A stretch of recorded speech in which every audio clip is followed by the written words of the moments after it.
The stream is live, brother. All right. We're here. We're live. Finally. Damn, we should have put this link in the Discord for the peeps, huh? Maybe not yet. Let me just in case we get too crazy in here. Yeah. Let's see. Scoot my ass into this shot here. There it is. So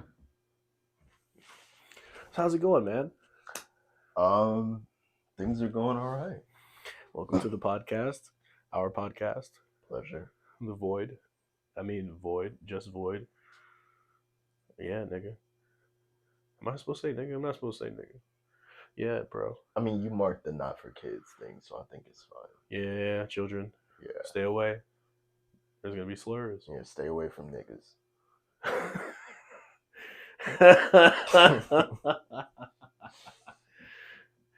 Yeah, man. So you were talking about mariachis, and this isn't even a funny story. It's just like the power of a good mariachi. Mm-hmm. We were in Mexico, and I remember this dude came through and he's saying "No llores," but like the way he said it, like shook the windows of the restaurant. Holy shit! Like no, like he hit that upper note so hard, like I had to put my glass down. Like it's just like he wasn't even a good looking nigga, but I was like he could walk out here with any girl in here after that. Like he was shaking pants. The sheer charisma around, bro. Yeah, the charisma, sure. The fucking the embrasure, bro. Yeah. He was shaking tables. That gravitas. Yeah, bro. Yeah. Oh my god, it was just no llores. I done heard of no llores a million fucking times. Oh man, how are you doing? I'm good, man. That's good. Work, martial arts, life. Yeah. You know, it's a journey. Definitely. But it's working. That shit, you know, making it work. That's good. Yeah, dude. So what we gonna start with? We starting with Hisoka right off the back. That's how we gonna do it. Is there even like any contention between us on that? Because I know we feel generally the same about Hisoka. I wouldn't let him watch my kids. Fair. Alone. I let him train my kids if I was in his presence. Not that I could stop him from killing me. But here's the thing: if I had one kid, probably not. If I had two kids, maybe. Why the second kid? Why does that make a difference? I just feel like they could look out for each other. Yeah, it's harder to fuck one kid than to fuck two kids. Supposedly. Other way around. Yeah, I'd imagine.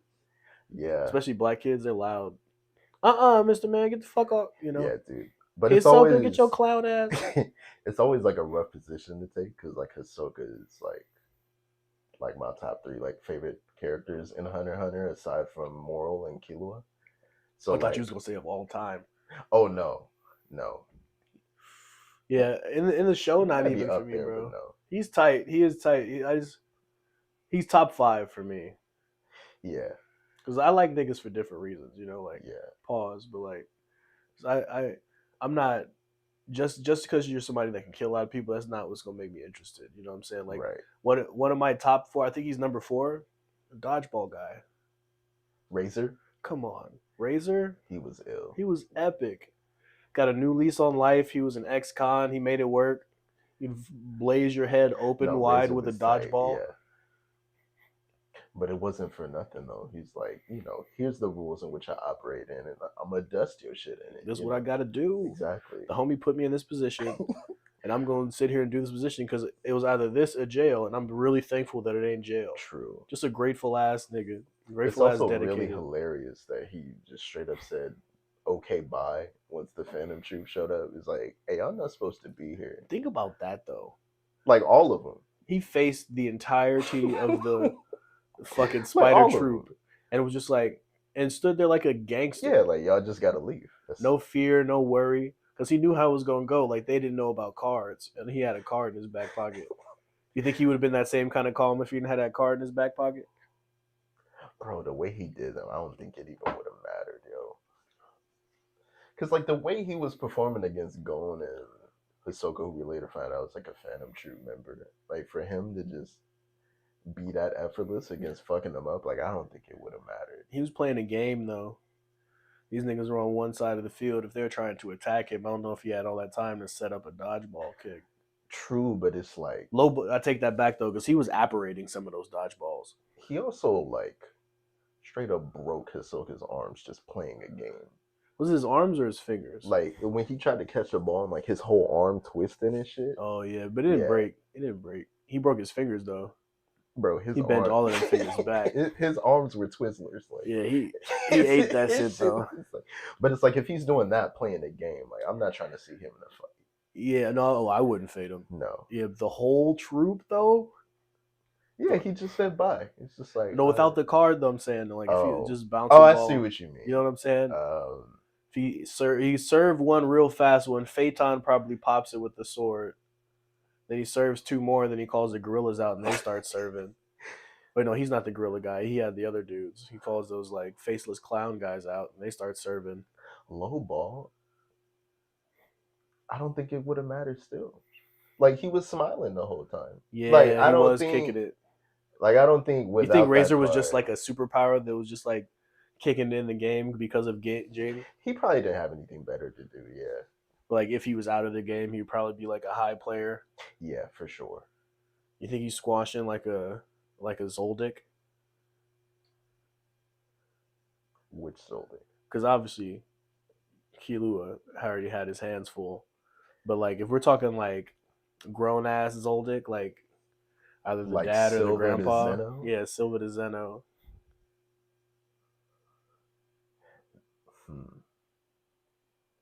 I'm gonna say no. Because Crollo 2v1 them and was still hanging with them both. I don't think Razor would have walked out the same as Crollo. Nah, 100%. Crollo had too many tools in his toolbox. Yeah. You can't really just run up on Crollo. Yeah. This nigga pulled out like a poisonous knife out of a cape. Bro. And like the thing about that Crollo fight too is like with his book, he fights so handicapped. Like he was keeping pace with him while fighting handicapped just because of the restrictions of his ninja ability. And he wasn't trying to kill him. No. Imagine fighting a lion. Just the equivalent of a lion in a person. You're like, I'm just gonna play around with this thing. I'm not gonna try my hardest. And what a diss that is to the Zoldicks. That's a diss. Yeah, given their family. That's a diss. That's a heavy ass diss. But like, shout out to like Zeno because like he ate that. He was like, yep. It would have been different if you were trying to kill me, but you weren't, so it's all good. They just took their licks. Yeah.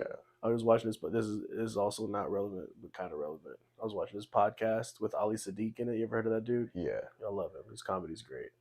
But he was talking about how he learned honor from two pimps fighting. Yeah, bro, it's the same kind of thing. He took his lumps. He was like, "Damn, he beat me." That nigga beat my ass. He's fast though, wasn't he? He was fast. He go, "Why don't you shoot him?" Nah, I ain't gonna shoot him. He won fair and square. You got the one. And that was the same thing. Zeno just started stretching. He was like, "Well, all right, I was supposed to die here, but I put my licks in your bitch ass." Right. He dug in his ass when that last. I don't care if I die. We're gonna hit your ass with the spirit bomb, nigga. But even like going back to Hisoka, and like why I say it's like a rough position. Like the most I'm willing to like grant anybody, because like I'm not gonna take away the criticisms of him, but the most I'm willing to give him is like tantamount to pedophilia. What is tantamount? Like you mean like adjacent? Like it's not completely it, but it's close enough? I think the reason for it being it is nebulous, so it's hard to say if it is fully that or fully not. So like the thing is, right, and this I feel where you're coming from, but like it's not sexual in its intent. Right, I get where you're coming from. Right, it's not he's not being sexual at all about it, technically, but I feel like it still gets to the same end point. Yeah, it's like if you loved a chicken and you wanted to fuck a chicken, you know, you might end up you might end up hugging the chicken the same way either way, you know. Like he don't want to fuck him, but he's definitely like watching them a little too close. And I feel like he should stop doing that. You know, like Quagmire had a second life, bro. He turned this shit around. Like what? Hisoka was like ass naked in front of them kids, and he came out that pool looking at their ass cheeks. Right. I mean, like. Oh God, I'm gonna hate saying it. The reason why I say it's tantamount is because one of, if not the main tenet Tenet is crazy. A tenet of pedophilia is fucking crazy to go on. Well, I mean, because like on like a psychological level, like when you actually look into it, it's pretty fucked up. But like one of the main tenets of pedophilia is that they're attracted to somebody because they're young, and the reason why I say it's tantamount is because Hisoka doesn't have that attraction because he's young. He has that attraction because he recognizes that potential. Yeah. And even like Zushi was saying as much as like, not Zushi, Wing. Wing was saying, it was like, yo, Zushi, you may be like 1 in like 10,000. Those two kids are like 1 in like 1 million, maybe even more. And so that is what Hisoka is attracted to, kind. And but I hate talking about it because like optically, I sound like a scumbag. Yeah, right now. Nah, not a scumbag. Just a sympathizer, bro. But it's all that's good. Worse. I'd rather be. You'd rather be it than be adjacent to it. Yeah, just be a fanboy. Like, nah, I'm with it. Yeah, man. Nah, listen, because like I love Hisoka, bro. I think he's like the thing that I love about Hisoka. I love chaos. I love chaotic characters because it's always like, to me, the most free thing you can do is anybody. Right. Just completely embrace chaos. This is what's going to happen. I don't know what's going to happen. I'm just going to react to the situation. Like no limitations because you're powerful enough that any authority can't I'm just going to react. Yeah. I got bungee and gum, bro. I'm flexible and I can harden. There's nothing you can do to fuck with me. Like, I love that about his character. But he got to stop fucking with little kids. Because, like, it's funny when he does it to other people. And it's kind of the same thing where it's like it's a double standard. And it's funny to talk about double standards with age. Right? Like, you can treat a grown nigga this way, not a kid this way. That is crazy, yeah. But that's kind of where it's at, where it's like, if that was a grown man he was looking at like that, and like he was like being all like homosexual about it, like people wouldn't mind because like you could be gay. And that's fine. You're not, he's like, ooh, look at that. And then he wants to fight him. Like, that's kind of funny. He's gay about fighting, but like doing that with kids. I guess my like bigger question, like, is there an appropriate way to like Hisoka as a character? Because like everybody like obviously always brings up like the pedophilia stuff. Like, is there like a good way to be a fan of Hisoka? Because I'm not like black and white like that. You know what I'm saying? It's like for me, it's like, yes, he's a well written character in a lot of ways. I agree. You know what I'm saying? It's just it's hard to rep him. Like, it's hard to rock a t-shirt with Hisoka on. Yeah. I can't put like the free Hisoka shirt on and walk down the street. Niggas gonna be like, what? You ever see those like YouTube videos where it's like Griffith did nothing wrong? That's crazy. Yeah. Hey, some compelling arguments. I've heard both sides. That's all I'm saying. I feel you. That was his girl from Jump. If you really want to talk about it, and cheated. And what did she tell Guts? What did she tell? Did you watch it? No. She listen. You know what happened though. Enough about it. Yeah. Yeah. So we're transitioning now. Okay. We just did a transition, but like, so yeah, he was doing his thing with Casca. Spoiler alert: if y'all ain't seen Berserk me yet, you're under a rock. Spoiler Fix your life. 3. Yeah. 2. 1. So he was hitting Casca from the back against her will at first, and then she started to reminisce about the good old days, looking up at Griffith in the armor. Whoa. And then she would like let it happen.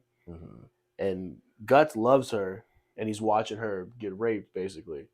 And Griffith is just hitting it, eyes locked on Guts. He don't give a fuck about it. He's just doing this to say fuck you, Guts. Yeah. And Guts is running towards him, getting his arms bit off and shit. And what does Casca say to him? Don't look.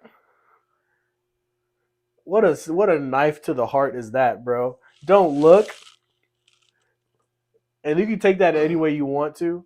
If maybe she's trying to protect him or whatever the fuck, but like, don't look hurts my feelings. Dude, the thing is, like, there's so many things it could be, and I don't think any of them don't involve like your heart shattering into a million pieces. Don't look. And then right when she said don't look, a demon puts his finger right in his eye. And that's why he wears an eye patch. Whoa. Yeah. You see the story down on the camera. It's a terrible story, but it's an amazing story because it's like no other story gets that deep. And like that's kind of the thing with Hisoka, where it's like because and like it's funny to transition back, but like, when you write with no limit, like no boundary to what you're writing about, you can link anything to anything, right?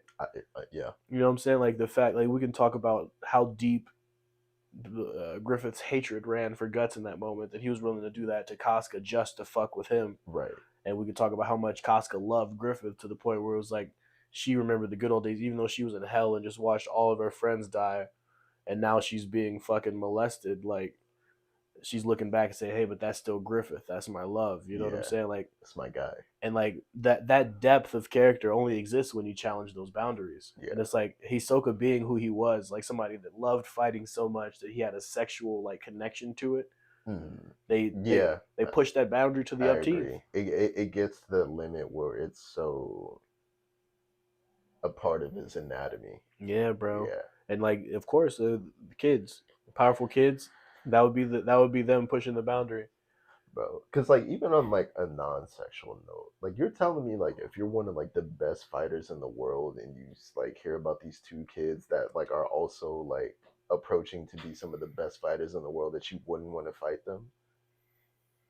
I would. I'd fight a 16-year-old that was like the best next up and coming. Yeah, I mean like powers granted and stuff. Like, bro, you hear about that shit? Oh, I mean Mike Tyson. Yeah, Mike Tyson was knocking out grown ass men at 16. Yeah. Look at Isaiah, like, you know, no names, but like look at little homie, like for a little kid, he's got a natural talent that you can't teach. Right. You like that's like years and years of effort that he would have to put in to get that from something. But the problem is with talent, like it's shapeless and nebulous, like we talk about. So it's like you kind of feel where you should be putting your feet, but you're not thinking about it actively. So the moment your tempo is disrupted, you're thrown off. Right. That's martial arts. I'll talk about martial arts all day. Yeah, I mean, it's like talent's interesting because, like, when you talk about aptitudes, like even when if you were to look at somebody from like a physical level and like you looked at their muscles, I'm like, hey, their muscles are maybe more prone towards like striking or like grounding themselves or like kicking. Like there's just certain ways that like your physical way is shaped, and I think that's true for like who you are on the inside. Like there's just certain things about you that you can't quite see that you have a like aptitudes toward, you know. So it's like, for example, like that fighting spirit, or when it comes to like Hisoka's like sexual attraction, like that's just something you can't see that he has an aptitude towards. Yeah. Granted, he's still sexualizing kids, but you know, that depth is still there. You know, that's just the way it takes form. And that was the answer to your question for me. It was just like, how do you rep them? It's just sort of like, you know, almost silently.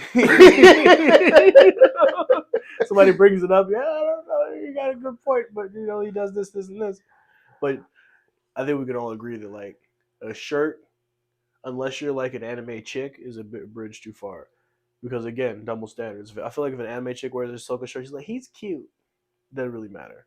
What if it was just like, not necessarily like a shirt of Hisoka, but what if you had like a small tattoo where it was just like the diamond and the teardrop? You know, that's skating the line. That's skating the line, you know, because like, especially if you're a guy. That's awful. You know what that means if you're a guy, right? Yeah, you're branded. But like if a girl does that, it's kind of like, he's cute. Yeah. It wouldn't be that bad. That's why you brought up double standards. Double standards. Yeah. Because like, in you know, something else about this is going to be cancelable territory. Let me scoot in. Double standards against women sexualizing children. What do you mean? My mom and my grandma used to pinch my butt all the time. Oh. Imagine if I pinched a little girl's butt. Yeah, dude. You're going under the jail. Yeah, man. Not that I would ever want to, but that's what I'm saying. Growing up in church and I would hear old ladies be like, man, I can't wait till you get older. I'm like, hey, yo. Isn't that crazy? Like, yeah, that's wild. You know what I'm saying? Like, just that difference right there is so crazy when we're talking about double standards. But like, it's not that I hate the double standard, because I don't find women creepy, but I find men creepy, and that's as a man, you know. So I get it. I get why the double standard exists, but it is just a trip to be a spectacle. You know what I'm saying? Like, just to think about. It sucks, but the best thing you can do is know about it. That way you can navigate it. You know. Yeah. It's all you pretty much can do. I just try to live honest, man. Yeah. Somebody stink, I'm gonna tell them they stink. You know. If I stink, I'm gonna be like, fuck, I stink. My bad. You know? Yeah, I feel that. Hisoka. That's awful. Ooh, aversion to horror. Goddamn. So why don't you like horror games and movies? As somebody that loves them, I'm gonna tell you what I like about them, and then you can tell me what you don't like about them. Maybe because like Okay. they might be like directly counter. You know what I'm saying? Because like Okay. I enjoy the adrenaline spike you get, where it's like like it's a layer of immersion that you don't get with normal shit. Where it's like, whoa, now I'm into it. It's kind of like that fight or flight activating on the back end. And For me, the reason why I am averse to horror, whether it be movies, video games, what have you, that adrenaline feeling you describe, it's, I don't want to say like anxiety, but it's like the bad version of adrenaline for me. Like I get that same rush, but I don't like it because I don't have any way to like displace that. Like if I'm in a movie theater and I'm watching a horror movie and I'm like feeling scared, like I can't just take off on the person next to me. Like I could leave, but then that would like ruin the experience of watching a movie. Um, but like to that point, like if I'm playing like God of War, or, like Sekiro or something like that, I get that same adrenaline, but I get to displace it in a way that it's like, hey, I'm getting to fight this thing and I get to overcome it. That's where the adrenaline comes from for me. So for me, like long story short, I just don't like the feeling it gives me. It is like a poisoning kind of feeling. Like it feels like you got like a good jump scare in a movie. You're like but Yeah. And like this is gonna take me back because I remember this experience very clearly. But I remember it was a haunted mansion, and I think it was Knott's when they had the mazes and shit back in the day.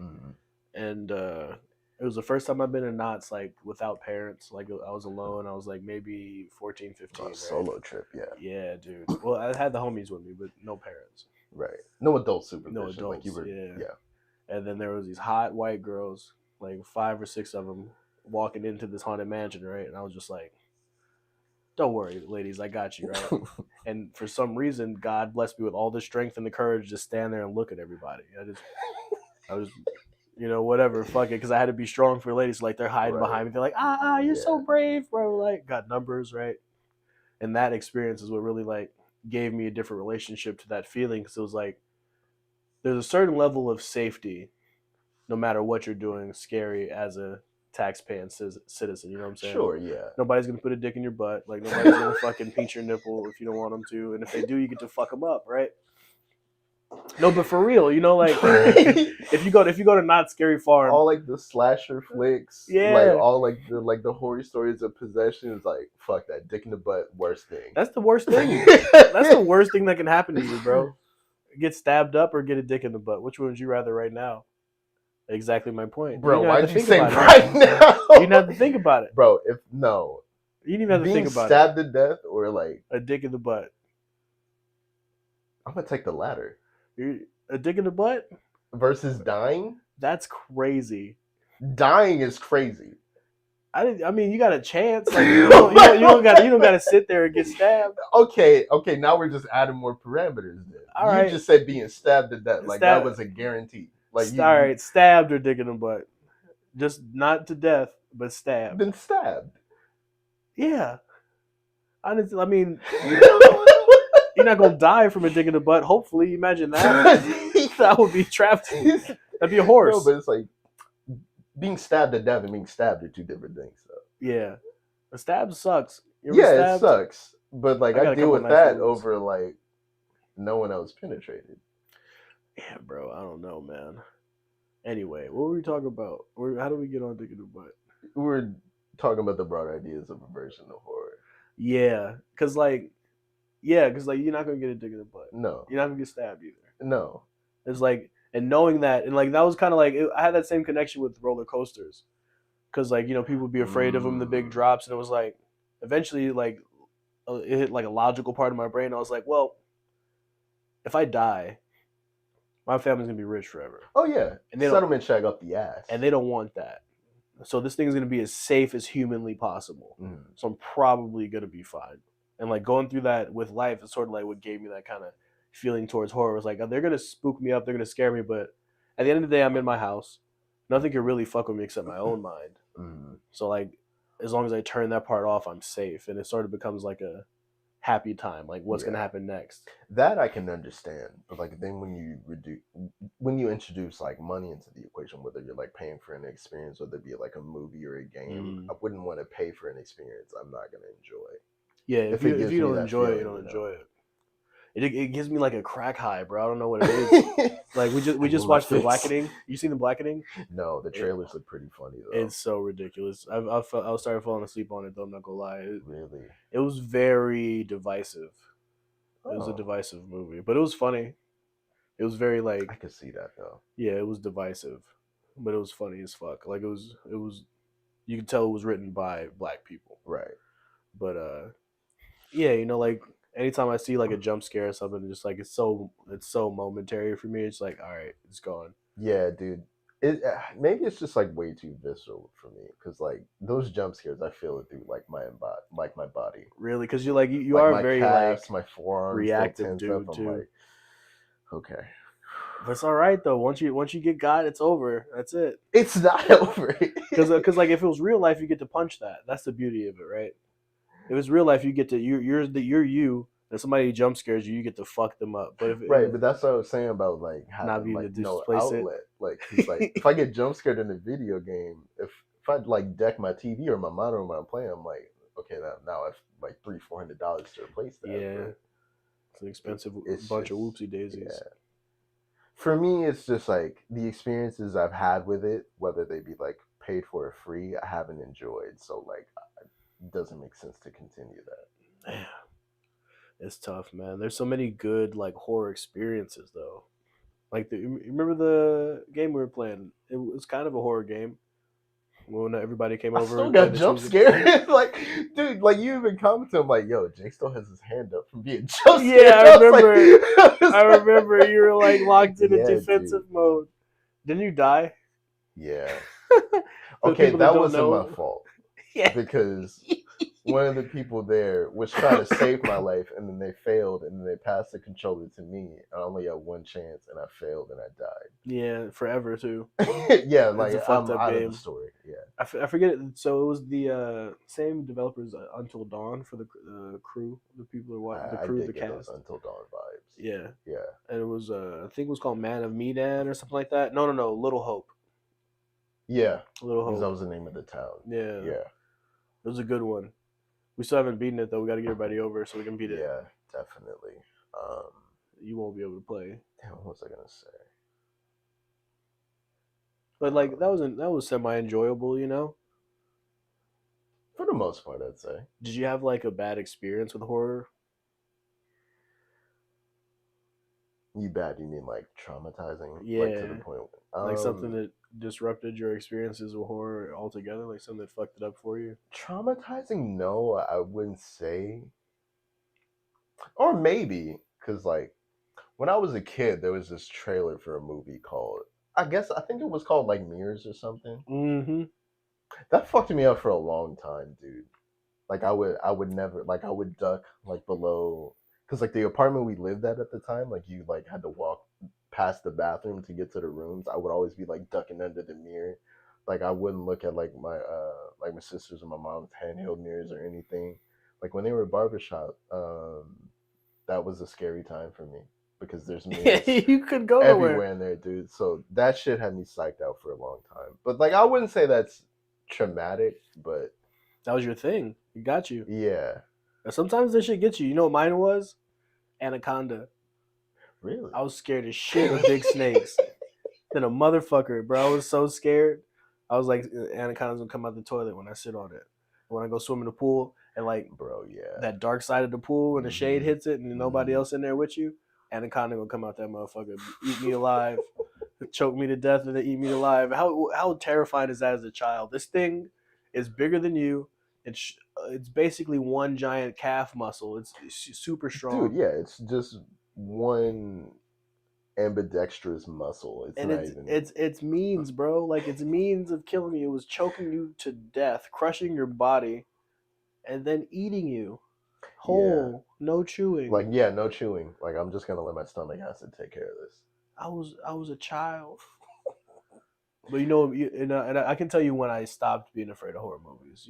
And this is like a funny thing, because not a lot of people get to experience this. Okay. But my dad used to work for Wesley Snipes back in the day, Mm-hmm. and I went on like the scene of like Blade, Mm-hmm. and like people with like vampire teeth and eyes and shit in kept coming and talking to me, and like it broke the fourth wall. Yeah. So it was like, oh, these niggas are actors. This is all fake. Yeah, it tears the illusion apart. Yeah, like no matter what kind of horror I see now, it's always like this nigga's got a mocap suit on. Right. Or like this is a nigga that does this for a living. Like even in It, and I loved It. It's a really terrible story that was played really well in those movies. When you watch that nigga do that eyeball thing, first thing I had to do was like, that's funny, the face. I watched an interview with him when he did it like without the makeup on, and then that really? break, yeah, holy shit, and that breaks it for me too. It's like those kind of things, like as long as I can ground it into some sort of reality, I'm fine. It doesn't really spook me. Mm-hmm. And like I'm trying to think of the last movie that spooked me. Maybe Candyman got me a little bit. Even on a broader scope, I guess I have a question for you, because like you seem to be pretty into horror. What would you define as horror? Because one of my favorite movie series of like all time for no reason is Saw. But that could be like categorized as horror. But like Yeah, I enjoy it to the fullest. I enjoy every bit of it. So that I feels guess like the type of shit you would do to a person though. Like that would be the type of violence you would put on a nigga, like lock him up and make him do puzzles. that's fucked. Oh man. But yeah, that Solve would be this my deadly question. It's puzzle. just like, what would you define as horror? It's like that could be defined as horror, because there's like this drastic difference, right, between horror and thriller, right? Agreed. Where you're thinking like there's a good story where it's like the pacing is a certain type of way, you're like hanging off of everything that happens. Yeah. And then there's like those things that are like chilling and like down to your bones scary. Yeah. And like that kind of comes from like nature and nurture, right? You have learned experiences, or the things that you were born with, like the things that you're afraid about. Like most people can't do religious shit because they were born in Christian Catholic households, Yeah. or people are afraid of ghosts because they had a fucking paranormal experience when they was young. Like no, Mm-hmm. that shit's real. Like something that really gets to you. And like mine was snakes, because like I lived in Jamaica and I seen like these moths that was like this big. Yeah. And I was like, if a moth could get this fucking big, a snake could definitely get the size of a bus. For sure. You know what I'm saying? If I see a bus size snake, I'm shitting. Yeah. I got nothing else for it but shit and death. You know? Like, just take me, dog. Like, that's it. Running's gonna make it worse. But yeah, like I genuinely credit not being afraid of horror movies to that one experience with my dad and Blade. Because I remember that happening right after Anaconda was fucking me up so much. And now that I think about it, I don't know if they did that because of it. I don't know if Dad was like, "Oh, you scared of Anaconda? Let me show you these niggas that are dressed like vampires." But that's how it worked out. Maybe it would have helped me then to have a de-stressing experience of not being scared of mirrors all the time. Mirrors was a fucked up one though. But when you fucking cut the nigga from here to here. The trailer, like that was enough to be like, no, this isn't for me. I love that movie though. I watched the fuck out of it. Yeah. The way it ended was terrible because the initial spirit that was trapped in the mirror, spoilers, was spoilers, nigga. Mirrors came out in what, early 2000s? Yeah. Get on your shit. But yeah, the initial spirit was being tortured in a mirrored room. So like mirrors on walls, ceiling, and then like eventually like the spirit bonded with the mirror, and then like it became like a receptacle for other spirits. So like those dark spirits would possess your image and make you do fuck shit. And like once you get into the granular level like that, it's kind of I understand how it happens, and that kind of makes it not scary for me too. And you know what? And the best thing about paranormal experiences, bro, this is for you. This is for anybody. This is for you. You at home. This is for you. Every single time, whether it be ghost, whether it be possession, whether it be a demon in your house, like whether it be like witchcraft, like whether it be magic, it always ties back to one key thing. And what is that, Javon? I'm sure you're gonna tell me. The power of will. The more you believe in the thing, the more influence it has on you. Freddy Krueger fucked you in your dreams until you realized it was a fucking dream. You know what I'm saying? It's always about will. You can't get possessed if you're like this repository of will. Like you're stronger than this thing. You are able to conceptualize a victory no matter how broken you are, right? No matter how defeated you are. And that shit keeps you from getting possessed. Look at the right. When they fucking possessed Hannibal Lecter, bro, he showed his dick to kids and backhanded somebody. Okay. Didn't have no will. He saw that dark horse, bro. He said, "Fuck it, we're going down the path." Yeah.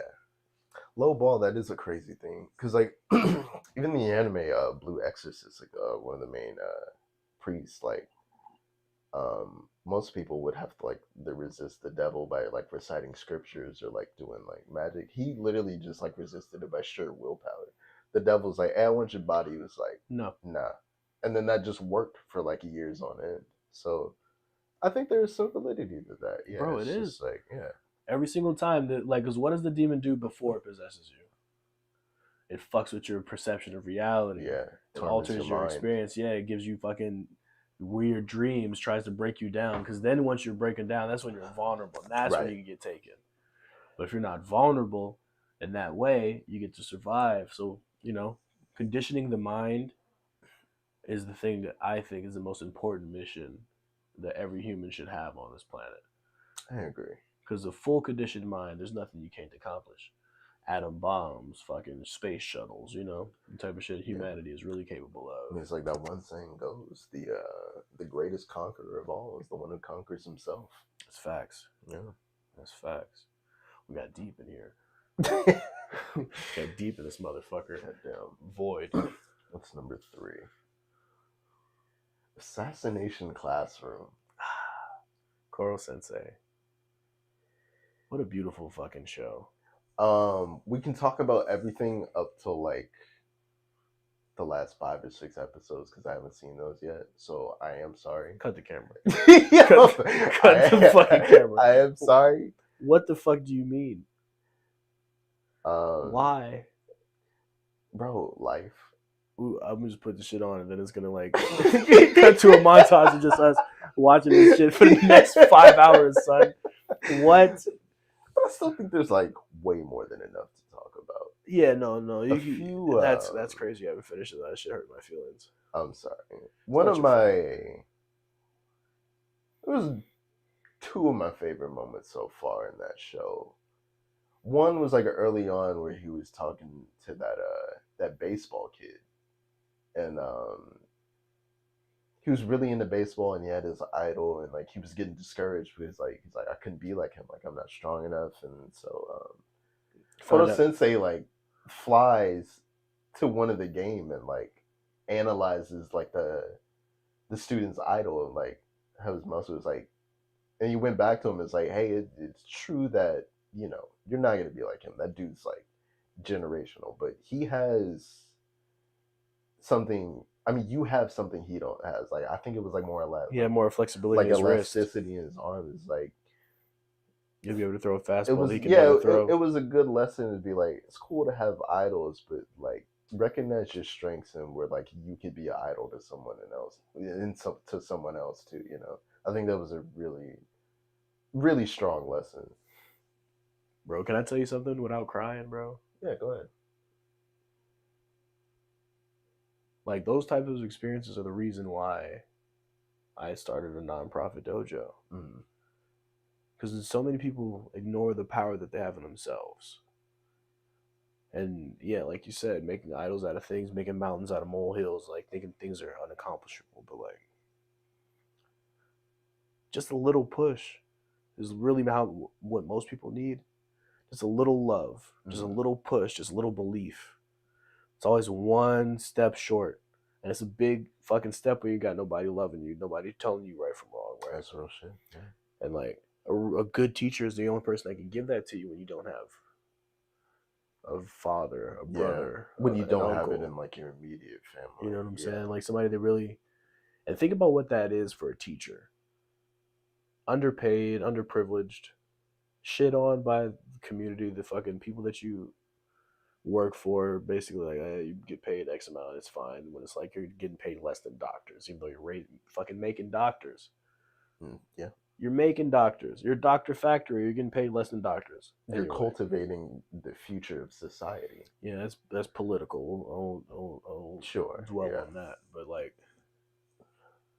it's such an important relationship to have with somebody that's willing to teach you, willing to like be a mentor, willing to connect with you on an emotional level while also teaching you something. Because like you said, that moment where like he showed him like you have something that he does not. Like he gave him a way to be better than his fucking idol, something to shoot for, something to strive for, a fucking goal. Yeah. And like with martial arts, I do that all the time. Right. You're trying to make this kick happen. Okay, start stretching, start practicing these drills, and then the kick happens, and it's like, whoa.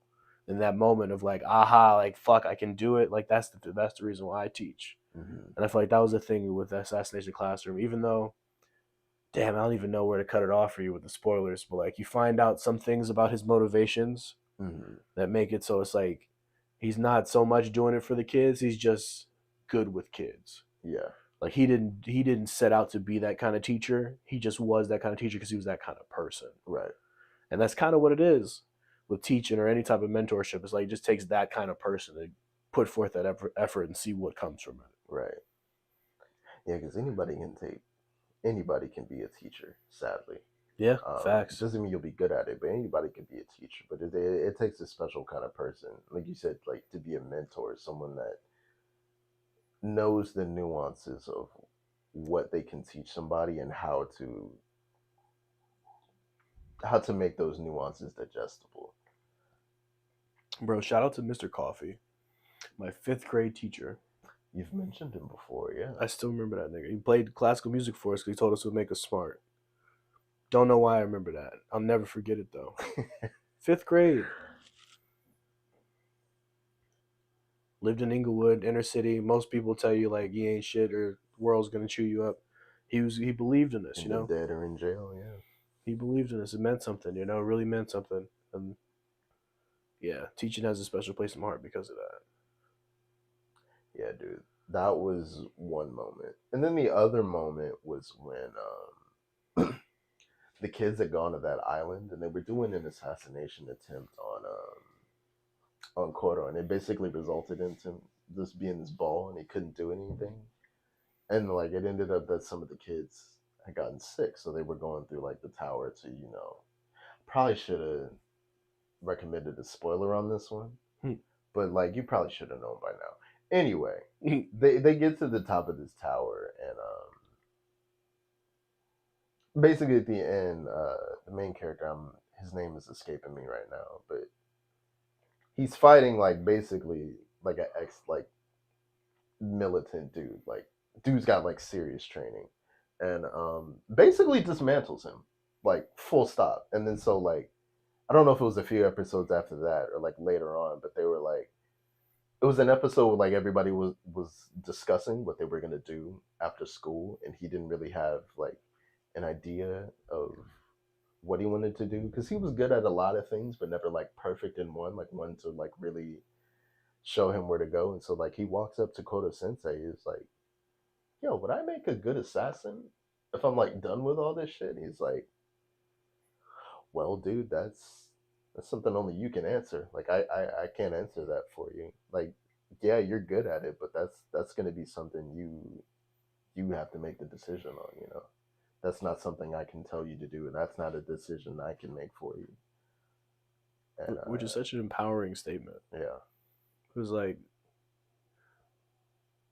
and this I've talked about this with like my girl and like people when I talk about kids. I always think like that if you're raising a child, the thing that's important isn't to like control all their options, make sure they can only do one thing and try to like give them the best. Like I think the only thing that you can really do that makes a difference in their life is controlling how they make decisions. And like giving them a way and a means to interact with the world that lets them understand it and make the best decision is the best thing that you can do for them. Yeah. Because like you're never gonna be able to control them. You're trying to give them something, they might push it away or they might have an adverse reaction to it and develop a weird relationship to it down the line, right? Yeah. But like giving them a way to understand and comprehend on their own, I think is the thing, right? And it's giving somebody wings, and that's what Koro Sensei always did. Yeah. Like here's your wings. Like I'm not gonna do this for you, but I'll show you how you can do it for yourself. Yeah. And it's also like an underlying message too. It's like I'm not always gonna be here. Yeah. To help you through this. And that's the like sad you gotta part. yeah, it's like as much as I'd love to, like you're gonna have to look within yourself and develop the strength to answer these questions on your own, because like people come and go, as sad as it is. Like, you're not always gonna have me, and I want to empower you to make that best decision for yourself. And I think that was really important. I don't know why I can't remember his name, but yeah, Nagisa. yeah, exactly, yeah. So no, Cordo is one of the best teachers ever. And let me circle back to the military guy. Okay. Because we're making the point about mental fortitude. Mm-hmm. And it's and like we've talked about this before, me and you off camera, where it's like age doesn't give you maturity. No. And it's the same kind of thing where it's like if you didn't have a mentor in your life, you didn't have a father figure in your life, you didn't have somebody to teach you like that content of character, like that strength of will and mindset, you can get past a lot of shit but still be incomplete. Mm-hmm. And think about who he was, right? That military guy. Big, burly, strong military guy, trained several cadets, right? But he was missing something emotionally. Mm-hmm. He wasn't able to handle his emotions. And he put that off to the wayside. Yeah. And that's just this glaring chink in your armor, this fucking big. Mm-hmm. And Nakis filled that hole by having what? Fucking a calm, a calm nature. Yeah. It's clear fucking headspace and knowing what he was going to do. And like, Mm-hmm. it's just like it's crazy how much emotional maturity and like being in the right mindset can accomplish such an I mean, like, you undefeatable see task. that like amongst like even like real people in the world, like when people are in public like hoo hollering, making a root, like the loudest guy is usually the one that gets slipped because he's talking to somebody that's just like waiting for something to happen. It's just like, Yeah, I'm gonna let you do all this fuck shit, but when you're really serious about it, I'm gonna show you why this was a bad idea. yeah, bro. And like beyond that, it's just like people that are hurt people, and That's it's true. and like we talked about like the aha moments. Like so many people are just one push away from being on the other side of the scale, and so many people are one push away from being recognized and Yeah, heard. dude. That's what the Joker said. Everybody's one bad day from becoming just like me. Bro, do you see that video where this lady's at the gas station and she's like mad at this fucking guy who's an anger management coach? Whoa. And he just, bro, it was beautiful. It was like it was and like this is the thing that I don't like about anger management. It kind of comes off as condescending, Mm-hmm. but like for a certain reason because you are being ignorant. Yeah. So like it makes sense why, but that's the only thing that makes it like kind of hard for me to receive. Mm-hmm. It's like try to do this to somebody because like, I couldn't imagine being condescending to somebody in the martial arts world. They'd fucking want to fight you. Yeah, exactly. You know, like any element of condescension is a problem. But yeah, this lady shows up. She's like, "I'm fuck you, nigga. I'm trying to pump gas." And he was like, Yeah. hold on. You're not mad at me. You're mad at this." Yeah. And then like she ends up breaking down in tears and like hugging the nigga and like they talk about life and shit. And it's just really Yeah. like so many people like just that chip on their shoulder that's just too heavy. Mm-hmm. And they, you know, continuously get misunderstood until they get put in a bad position, and then now they're Yeah. the enemy, you know. Yeah, dude. Yeah, that shit won't fly in the martial arts world. It's not. No, Everyone's one bad mile away. I'm telling you, bro, it's like when I was coming out of that restaurant, and I was just like saying it just because, like, what was school with you, una mao? And then one of the dudes like just looked at me. I'm like, bro, I didn't mean it like you that. almost started a war, like, bro. Yo, Nigga heard that I ain't mouth. mean it like that. My fault, G. Nah, because and that's another really sad thing about martial arts. Sometimes is that you can get really good at it without being well developed in the triangle that we talked about, the mind, body, and the spirit. Right. Because you can go to a meathead gym, develop the mind, right? I mean, develop the body, right? Develop a good like idea of the thing in the mind, but then not have a spiritual connection to it, not give a fuck about people, and then you're just this dark horse looking to hurt people without a well balanced ass like fucking arsenal. Exactly. And traditional martial arts is kind of what it's supposed to look like. Mm-hmm. Life lessons alongside physical lessons. Mm-hmm. But that shit boring nowadays. Niggas ain't really trying to do it. And more than that, it takes a really long time for you to train a traditional technique base and then have it transferable into a sports base. Yeah. Which is kind of the only way to make it profitable. Like, to that, like, outside of like the profitability and like marketability, but like to that thing you were talking about, like the mind, body, and spirit. That's the reason why people either call it a martial art or they call it a discipline. Yeah, because like discipline implies a lot of investment, a lot of like fortitude, like you were saying, to like stay locked into this one thing. So it's like, you know, when people don't have that discipline and they're just like physically as good as they are, it's a scary thing because you think you're capable of way more than you really are. Yeah, bro. Not experiencing, like, just think, oh, yeah, I'll fight 5 dudes. No, you won't. No. Batman wouldn't fight 5 dudes. No. Batman would have grappled into the air, waited for the darkness, took one at Bataranged a time, everybody, yeah. and then went back. He wouldn't fight 5 dudes for no Yeah. reason. Dude, in real life, like, bro, I don't even think, even like 2, you're still getting jumped. Yeah, 2 is not, like 2 is like you got to be serviceable good. if you're like if you're the elite of the elite. And but like then they're once you weak. hit 3, like no, you're getting jumped. Yeah, like, three decently trained guys, 3 B+ kickboxers would murder anybody.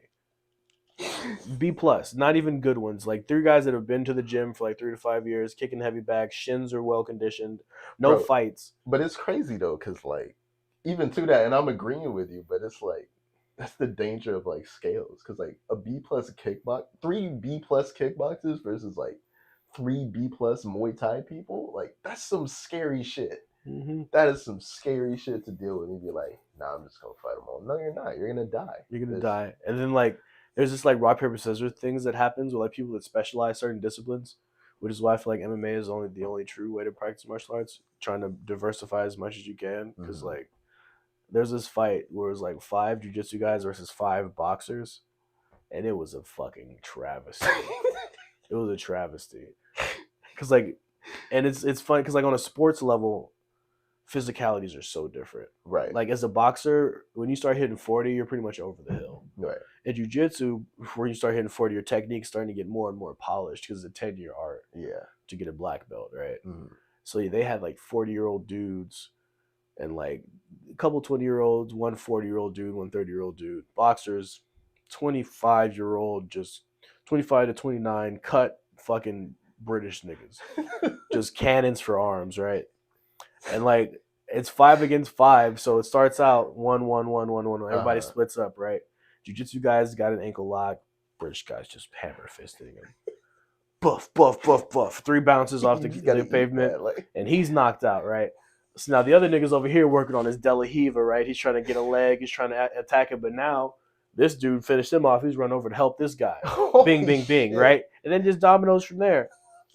And like so, every jiu-jitsu guy that was in a good position but couldn't finish it yet is now getting stomped. Yeah, they're dead. Yeah. Right? And it don't matter. And that's the thing that, and I love jiu-jitsu. I'm learning a lot about it. It's really cool, really useful, works really well. Yeah. Against one nigga. Yeah, it's not the only thing you can do. If you fight 2 people with jiu-jitsu, you're gonna die. Yeah. Unless you break a leg and then grab that leg and break that other leg as fast as you can. Yeah. There's no way, because you're gonna get head kicked. Yeah. If you got to do the rear naked choke, which is the most if once you get it sunk in, he's going to die. Yeah. He dies when you say he dies. When you got a rear naked choke, you're still gonna get kicked in the back of the head. His friend's right here with steel toe boots. He's gonna fucking give you a fucking stutter before you know it, bro. There's nothing you can do about it in that aspect. Oh shit. How do we start talking about martial arts? What's next, nigga? Oh shit, my bad. It's all right. Fuck it. All that to say, Kota Sensei is a great teacher, and Assassination Classroom is highly recommended. Bro, if you haven't seen it yet, you're fucking up, and that's real. So the next one is What is Evil? And I don't remember why this was put on there. I think we're just like getting deep, bro. Like what would we define as evil? Because I think we're talking about anti-heroes. Remember that discussion with like the Lex Luthors and that kind of thing? Yeah. Granted, I'm gonna stray away from Lex Luthor because looking into him, he was really doing some fuck shit. Oh no, he was a fucker. He was a fucker. But I get what you mean. He was also the president and the richest motherfucker out there. He was basically Elon Musk if he got into politics. Yeah, dude. What is evil? Let me think about that for a sec. Because I can tell you what I think evil is right now off the bat. And I think it's trying to manipulate the will and or life of another human being in any regard. And like that's the problem with my definition of evil, because like people do that subconsciously and like with no malice in their heart, so it's kind of weird to define it as that. But at the same time, it's like trying to take control of somebody else, I feel like, is the essence of all evil, right?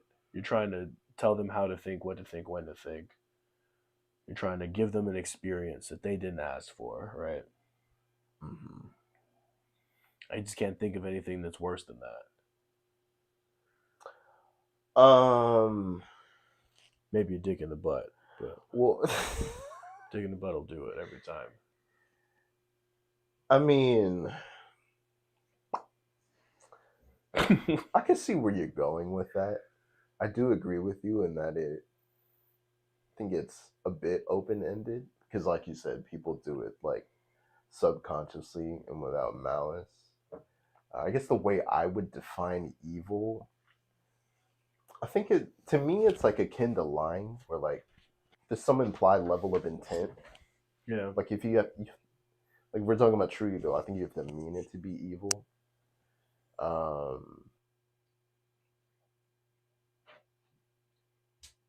Because like people do bad things even though they don't mean to, and sometimes people do good things by accident. I don't think that makes them good people, but I think when you include that intent, whether you want to be manipulative, whether you want to be malicious, whether you like want to hurt people, I think that's where it's truly evil. It's the wanting to deprive someone of a good experience.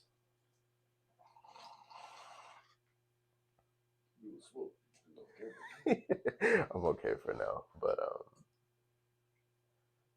yeah, that would probably be how I define evil. It's intent. Yeah, no, yeah, that intent for sure. That's what I'm saying with like manipulation, because it's like,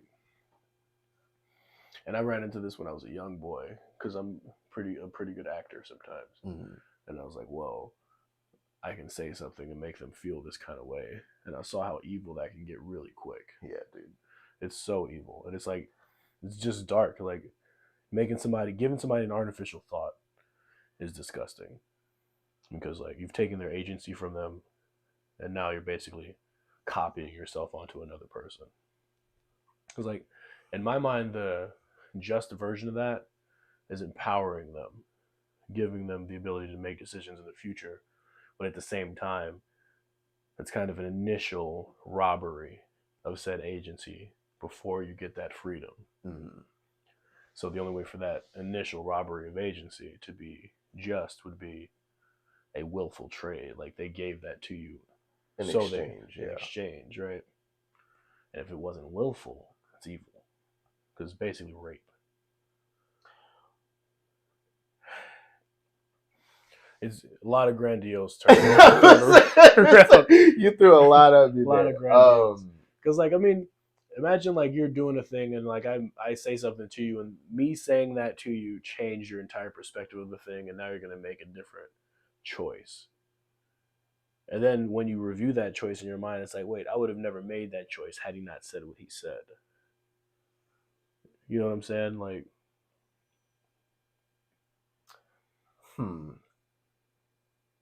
I understand that. I kind of disagree. I disagree to an extent because, like you said earlier, with it being so like vague and nebulous, like I think a lot of things fall under that definition of evil that you may not mean to. Like any comedian could be branded as evil by that sense, like by that definition. I feel you, but like it's also they tell you it's satire from the beginning. It's stated. You know what I'm saying? Versus like somebody doing that for a particular purpose. I guess because like couldn't you argue that under that definition it's evil that they know it's satirical yet do it anyway? Or do you think that's more on like the person absorbing that content because they consented to it in a way? Yeah, they consented to it. They bought a ticket. You know what I'm saying? Like this is a comedian. They're doing the thing. Like it's now if that was somebody you were in a relationship with, or somebody that had leeway over you in some like physical, mental, emotional capacity. You know what I'm saying? Like it's evil. Because like especially if they're doing it knowingly. Yeah, I mean, but that's where the intent comes in. Because would you still call it evil if it was like unknowing, or if it was? If it's repeated, if it's been brought to your attention. I can agree with that actually. You know what I'm saying? Yeah. Like if it's been brought to your attention and you're continuously annoying it, then you're just doing it, and that is an ignorance of the law. It doesn't mean you're not going to jail. Yeah, know? Dude. I didn't know drinking and driving was illegal. Well, now you do. Now you know, so, going to that cold ass cell you finna sit in for the next 24 hours. Yeah, I can understand that. Yeah, man, because like there's only so much leeway that I'm willing to give anybody with a mind, right? Really? Because if you have a mind and you're not, you know, no offense to anybody that is, but you're not suffering from a mental illness, right? And you have full range and control of the way that you think. There's no real excuse for you to do things that are evil, unless you like that shit and you're evil. You know, like if and like people know when they're being evil, people know when they're being petty, people know when they're trying to hurt somebody with their actions. They choose to not think about that things because they're dwelling on the positives for themselves. Like this is gonna make me feel better, or this is gonna achieve this result. Hmm. I feel like it's a slippery slope, you know. For me, maybe this is just the cynic in me, but I disagree with that. Not because of the definition itself, it's because of who that applies to. Personally, like even like me, you, or like whether it be like family member, I don't think we're all in like of sound mind, so to speak. Like there's been countless numbers of experience, countless numbers of stimuli that direct us to the way that we perceive things, whether we receive them and like, put that outward. So as far as like saying someone's like assuming like they're of the right mind, it's kind of hard to say that given like we've all been guided like one way or another. Like if you're everybody's not, got a bias. yeah, like if you're not like a sheep of like one herd, you're a sheep of another, like whether knowingly or unknowingly. But you want to hear something stupid? Okay. You want me to tell you something else that's gonna make you feel real mad at me? Probably. We'll see. Is evil wrong? If that was the question asked me, I would say no. That's a tough question, dude. I would say no. Inherently or just in general? Because in general, I'd probably say yeah. But like inherently? Because like evil is something that exists. Because like evil is perspective when you really think about it. Somebody's being impacted. The damaged party is viewing the person who impacted them as evil. Right. And that's kind of the only way it exists. Good and evil. Is through perspective. Like a fucking deer probably thinks the lion's evil because like he's fucking hungry. He's gonna eat my ass. But the lion's like usually the way we measure evil is through some level of harm. Like nowadays, whether it be like financial harm, whether it be like mental, physical harm, it's all measured through some level of harm. So I could, damn, dude, that's a good question. Yeah, because like evil by itself is something that happens. You know, like for the most part, like you said, talking about it being subconscious. It's like it's not inherently wrong to do evil things because you didn't mean them, but it's inherently wrong to be evil knowingly. Because for you to say that you don't think evil is wrong, that means you think evil is a byproduct and not the main thing. It can be. It can be for certain people. Some people. Well, that's what it would have to mean, though. Because some people buy in. Like some people become evil, do evil shit because it makes them feel good. Like the act of, like the thought of doing evil acts gives them pleasure. Yeah. That's a whole different ball game. Sure. Like somebody that's doing evil things unknowingly and not like they're not aware of the impact they're having on other people. There's a different thing than somebody's actively ignoring the impact they're having on other people. You know what I'm saying?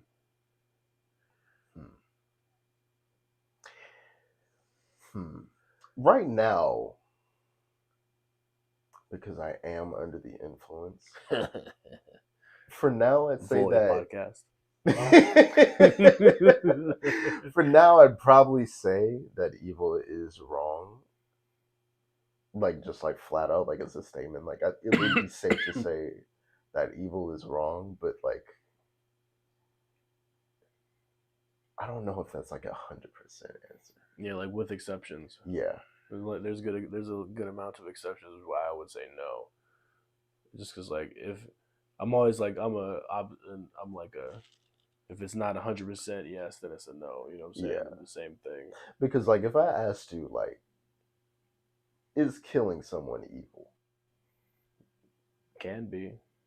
Well, just like, what if you walked into that motherfucker raping your dog? Right, exactly. That's what I'm saying. Over your dead baby. Like if you were to say like if I were to ask someone like, is killing someone evil?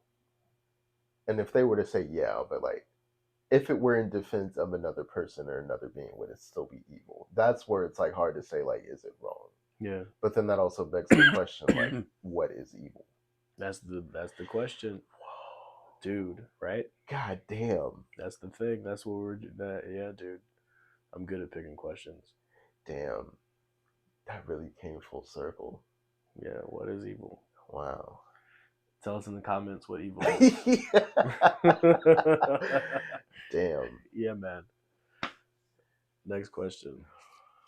The Void podcast. Jeez, dude. Yo, it gets like super heavy, and then after that, it takes a nosedive, and then it gets heavy again. That's me. So bro. the one after that is that's literally me. That's literally the thing, man. The one after that is parent and child relationships. Whoa! See, you see how they fucking tie right into each other when we're talking about like things like control. We had this conversation at work. It did not go well. Don't have those kind of conversations at work. Don't do it. It's not the conversation for work, ladies and gentlemen. I promise. It's not. No. Probably not the conversation for here, but here we go. What would be a good way to start this? Well, because like, what's more sacred? What's older? Nothing. Wait, what? What's older? Like, what has more history in humanity than the relationship between a parent and a child? Oh. That's been the entirety of history. Yeah. Some old dude teaches a young dude how to do things, and he does the same thing. Like how you pass on to survive through someone else. Yeah. I've written a whole dissertation about accumulative knowledge being the only reason that humanity is as powerful as it is. Mm-hmm. And it's just like, that's why it's so sacred, and that's why it's easily bastardized. Mm-hmm. As you can see, everything that's the most sacred is easily bastardized. Right. Religions, love, right? Sexuality is it's a tough thing. And yeah, man, I feel like so many people have, and like this is weird territory already, so I'm trying to tread carefully here, but it's like so many people have like emotional attachments to children, excuse me, that are one, unhealthy, but damaging to the child itself. And like knowledge of those things is sort of like cast aside or like lessened, you know what I'm saying? Like the kid feels this type of way because he's supposed to, like that generational trauma. Like we watch a kid get beat, it's like, yeah, we used to get our ass beat, so he probably need to get his ass beat, you know? Not thinking about this poor little tortured soul. What would be an example of like an unhealthy emotional relationship to a child? Well, you want to get deep, you know. Let's see.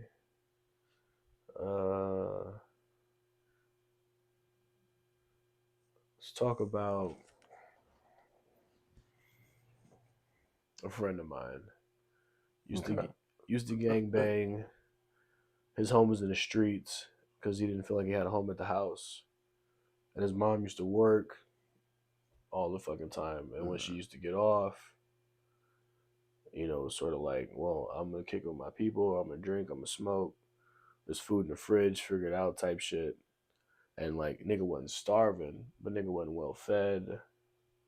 Fucking roaches in the fridge, roaches everywhere. She wasn't barely home. She didn't really give a fuck. She came home to sleep, go somewhere else, try to find somebody else to fuck, you know? And then you look at that dude's life, and he's like drenched in gang violence, dealing with shootings, best friends dropping like flies, you know? And in that situation, it's easy to blame the mom because she wasn't there. But it's not like the kid didn't have any blame either because he chose his device, the thing that would give him the most pleasure that he felt, right? And it's like, how much of that is nature or nurture, you know? She moves to the hood because that's where she can afford to live. She works a gang of jobs because that's what she needs to do to live. And when she's not working, she takes off, spends time with her friends because she needs something to refill her battery because she's constantly feeling drained. And she feels like the kid's self-sustaining, so fuck it. That's how she came up. What's Like wrong with it? I left him there and I came back and he was fine. He was He must fine. be He fine. had food. I came up just like that. My mom used to leave me, blah blah blah. You know, like there's so many of those like generational curses that get passed down, where it's like it gets deemed as acceptable. And you know, it's not like anybody's in any place to say what is and isn't acceptable, because like people got to raise kids how they got to raise kids. But like wanting to beautify that relationship really comes from like wanting the world to be a better place. I feel like, where it's like we want that thing to be perfect because that would be what it would take to get us to the next level in terms of humanity. Right. Having a good rearing, having good direction in life, because you'll be a stronger, better person than your previous generation, passed down, blah blah blah. But like I feel like, and I've been thinking about this a lot lately, where it's just like that just ain't life. There's so many like things where like the circumstances are out of control of the parents, where kids are just eating dick, not because fucking they have to. I mean, not because they want to, because they have to, right? The fucking parents in a situation where this is how you were born. But there's also so many examples of kids that come from that and turn into success.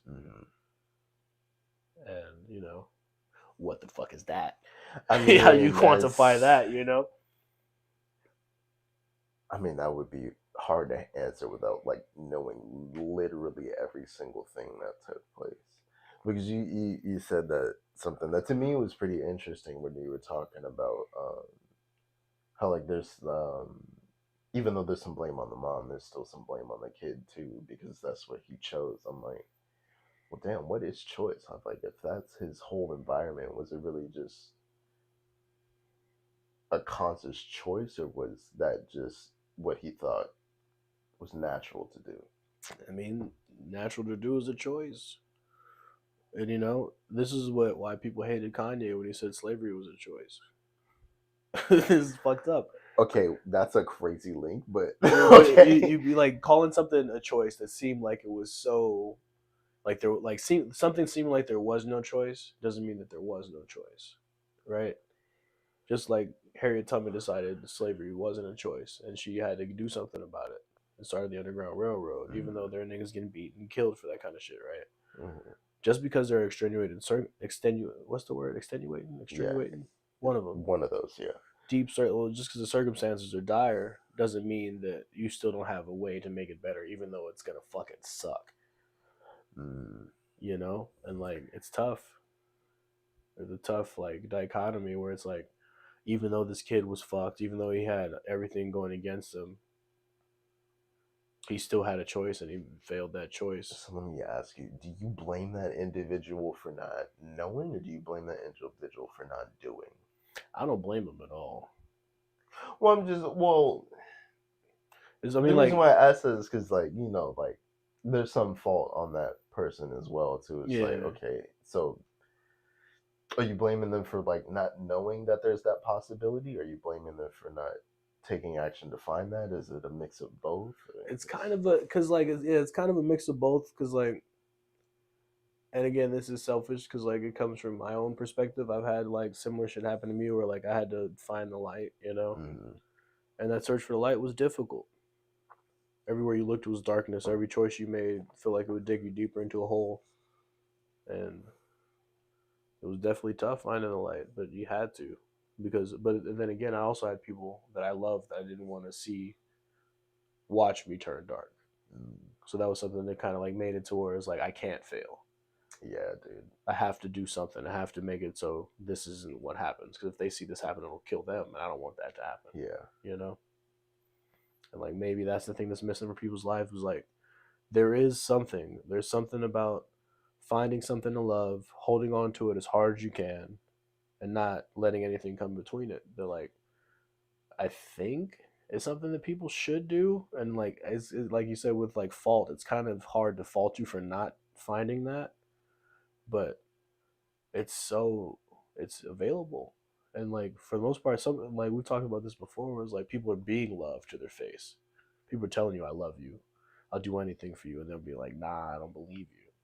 Where it's like in that moment, it's like you had all the things that you could have had. Like it couldn't have gotten any better for you. You had a house, a warm house, 3 hots in a cot, they would have died for you, but you didn't see it because you were too busy living through your own emotions. And like not having that emotional intelligence is tough, but it always comes back to a leap, in my opinion. There's always like that leap that you're not willing to take. From whatever perspective you're sitting at, it's like, this thing seems too far. If I jump for it, I don't want to die. I don't want to jump into this chasm of things that I don't understand. Where it's like, if you don't jump, you're only guaranteeing your current position. Right. You don't do anything, you're guaranteed to be doing the same thing that you're feeling right the fuck now. You do jump, there is an element of unknown. You could get fucked. Who knows? Who knows who's going to be in the chasm? But you know what's going to be on the other side if you make it. And maybe the chasm teaches you something better than your current position. Yeah, I agree with that to an extent, because like obviously humans are a creature of habit. So when it comes to these things of like whether they be bad habits or good habits, it's hard to say that for sure, knowing how hard it can be to break those things, like assuming they're not causing harm to like other people's, that's where say like you could like argue it reaches too far depending on it. But like if you're destroying yourself and like all you've known is like these bad habits, and like it's kind of hard to like it's hard to be like, well, like you want to be there. Yeah, it's hard to for me it's hard to make that leap without, like you said, having those people that can show you a different way. I mean, we don't have it on the list, so let's just transition this into the Naruto Sasuke talk. Oh, like. This is the same talk. It's the same exact talk. No, I feel you though. It's the same exact talk. Because like we've talked about this before, where it's like the possibility existing, no matter how minuscule, in my opinion, is enough for there to be no excuse why you didn't try. Yeah, this was. I feel like this comes down to a lot of our conversations. Yeah, it's great impasse. You lean more heavily towards the possibility, where I lean more towards the probability. Yeah. And like the probability of like having those avenues of like, hey, like you grew like there's circumstance A where like one, you grew up in like a great place and you had like great idols. There's another circumstance where you like grew up in a great place but you didn't have really good idols. Then you get into like, oh, you grow up in a shitty place and you have like no one to like guide you. Like that's where like most people fall into, and that's where I lean more towards like the probability, because like yeah, they didn't like necessarily make it, but like on the other hand, it's like given all the stuff that was going on, it's like well, as long as it's possible, like you owe it to yourself. It's like that's a hard leap to make for me, like knowing what kind of factors and like how they have an impact like on the way you think and the way you perceive things. It's really hard to make that leap for me, because like who had the harder life, bro? Naruto or Sasuke? Sasuke had one bad day. It was really bad. Caveat: this wasn't just like, oh, my pants ripped. No, really bad. This was like horrible day that I immediately knew and loved is now slaughtered gone by forever. My brother, who I now have been told by said brother to hate forever. One bad day. It was quite a bad day. After that day, though, he was hailed as the greatest in ninjutsu. Everybody was kissing his ass. He had nothing but friends. Nothing but people trying to teach him. What did Naruto have? Dick slaps.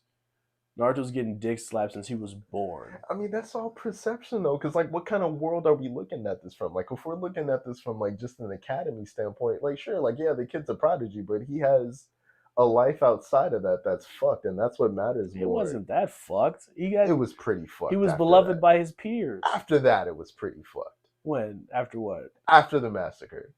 Oh, no, facts. But he would, like, all the darkness that he had, he was inflicting on himself. The darkness that Naruto experienced was inflicted on himself and his peers. He couldn't go to a pants store without getting called a demon. He didn't know why. And bro, like the only reason, like I'm gonna say it's close, but the only reason why I say Naruto Nigga was playing goldfish with his shadow clothes, bro. With his damn That's self. the only reason why. But damn... like, for me, I don't want to like.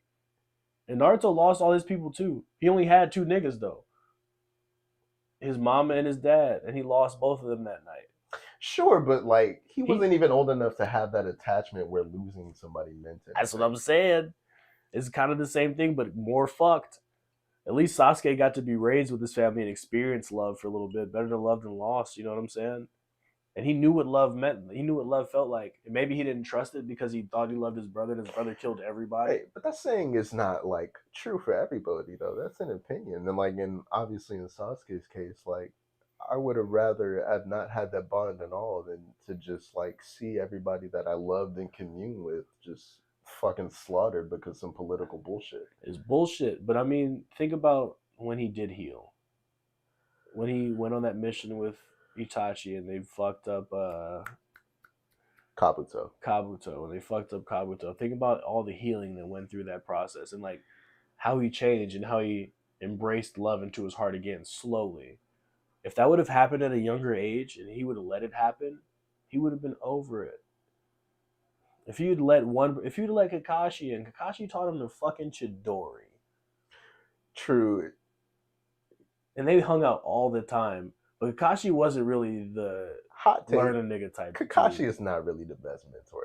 He's a great teacher. He's a great like, physical teacher. Informational, analytical level. But when it comes to like relating to somebody, I would not go to Kakashi for that. No, relating? No, he imposed his will upon him.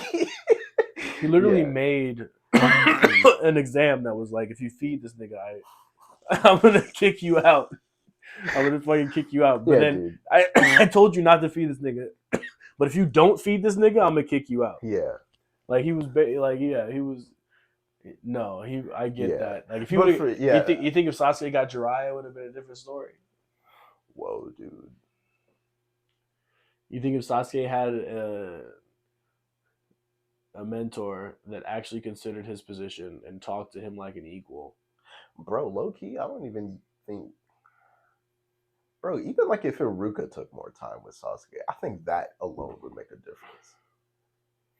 Yeah, nobody was really like fucking with him like that. No, because everybody assumed he had it good. And like, you ever see? And this is like a hard cut to something that's kind of related. You ever seen a Class of 3000? No. Andre 3000 made this movie, this series a while back. Beautiful series. Everything was really deep, really music focused. That name rings a bell, but I haven't seen the show. Sorry. Beautiful. Love Andre 3000. Andre 3000, I'll sing a song. I don't really sing like that, but I'll do it for you. There's a song in this episode called A Rich Shade of Blue. Mm-hmm. Where like one of the kids that was in the music class was fucking depressed, but he was rich. Like he was fucking by an island rich. So niggas wasn't trying to hear it. Yeah. They was like, look, bro, you rich. Like, you ain't got shit to be blue about. He was like, nah, I'm sad, but it's a rich shade of blue. You know what I'm saying? Mm-hmm. And the whole song was about how, like, he was still going through trials and tribulations, even though he was rich. And it's kind of the same thing. Like, you could feel bad with good surroundings. Yeah. And it's kind of, like, tougher in a way because, like, nobody's going to be down on a knee trying to help you out of it. Everybody's gonna assume you got it. It's twofold, right? Because like if you're in a shitty situation, like if you're in a shitty situation and there's shitty people around you, people are gonna like sympathize with that. But like if you're in a good situation, but like you're still feeling bad, like you get it from like both sides. Like people are like, nah, you're not gonna like, nah, you ain't got really nothing to like trip about. And then the people that actually want to help you, it's just like, bro, these aren't real problems. Like, these aren't problems that people have, and like that's a really invalidating and like hopeless feeling per se. Yeah. It's like, I can see that aspect of Sasuke, man. I just still think he's but even like going back to the point, like I don't really like to get into the territory of like who had it worse because like his perspective. Well, for me, it kind of reduces the conversation to something it doesn't need to be, because it's like both of them had it pretty shitty. Like, and I don't think that because like one had it less shitty. Like, if you were to say like Sasuke had a less shitty life than Naruto, like that's fine. But to then say his like no right to complain or like no right to be the way he does because he had a less shitty life than someone else. That's the notion I don't agree with, and Well, because like that's why I don't like getting into the scales of it. Yeah, it's not so much that he didn't have a right to complain. It's just like he's got no excuse to not find the way out. Because like even like Gara's situation, Gara had a fucked life. Gara was getting digged. You could argue it's down. worse than both of them. Like Yes, you could very well argue it's worse than both. His of them. parents didn't die; they survived, and they fucked him up, bro. It was way worse. Gara was getting shat on, and dude. He couldn't sleep. No, that nigga was an eternal nightmare. Hey, like, yeah, not only are your parents like trying to have you assassinated, if you go to sleep, a beast is gonna take over and control and destroy your village. But what did it take for him? Naruto beat his ass. just one good old fashioned respect fade. Just one respect fade. Caught a headbutt with that nigga. Bam! Headbutted him. He said, "I don't care if I lose my arms and legs. I'm gonna crawl to you and bite you." Hey, low key, that's a good point. Cause like, when did Naruto and Sasuke ever have like a just straight all fairs like 1-on-1 before the Valley of the End? Yeah, they tried, and then Itachi broke it. No, not Itachi. Kakashi broke it up. Like the water tower thing. Yeah, and he saw the water tower, and that water tower thing gave him another fucking. Yeah, that's a good point, dude. Wow. They never settled their beef. Like it was just like, and that was the thing that like, and this is why I feel bad for Sasuke, but I don't feel bad for Sasuke because he was isolated. It was terrible for him, and there was no saving him because he could further and further deep, like went further into his isolation. Yeah, but I don't feel sorry for him because that isolation was something he chose, time and time again. He had been offered ways out. I can have friends I can talk to. Naruto's basically going through the exact same fucking thing I'm going through. I could talk to Cuz about it, or we can just be friends. But he chose to go back to that isolation and find his revenge for his brother, even though he saw that nigga and he broke his arm. And like that's the part that's like sort of irredeemable to him. But like shout out to the Hidden Leaf and Naruto really for forgiving him, right? I mean, and that's where for me I have a little bit of sympathy. Because like when you're a kid, you're gonna think like a kid.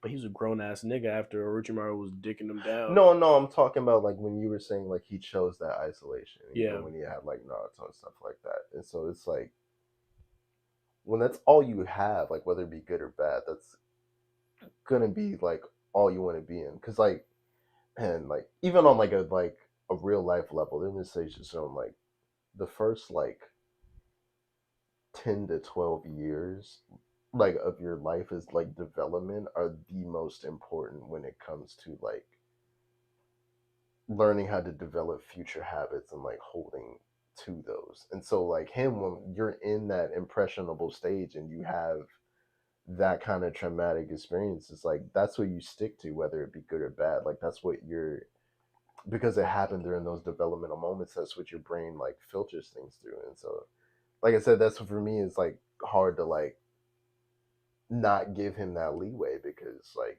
knowing that there should have been like somebody that's helping Sasuke on like a psychological level. Like after that, like you're telling me like like you're one of the village leaders and like the entire clan got slaughtered except for this one survivor, and you didn't check on him in like any like mental way. Like that's a huge fuck up to me. You know what I just thought about? What's up? When no therapist in the Hidden Leaf.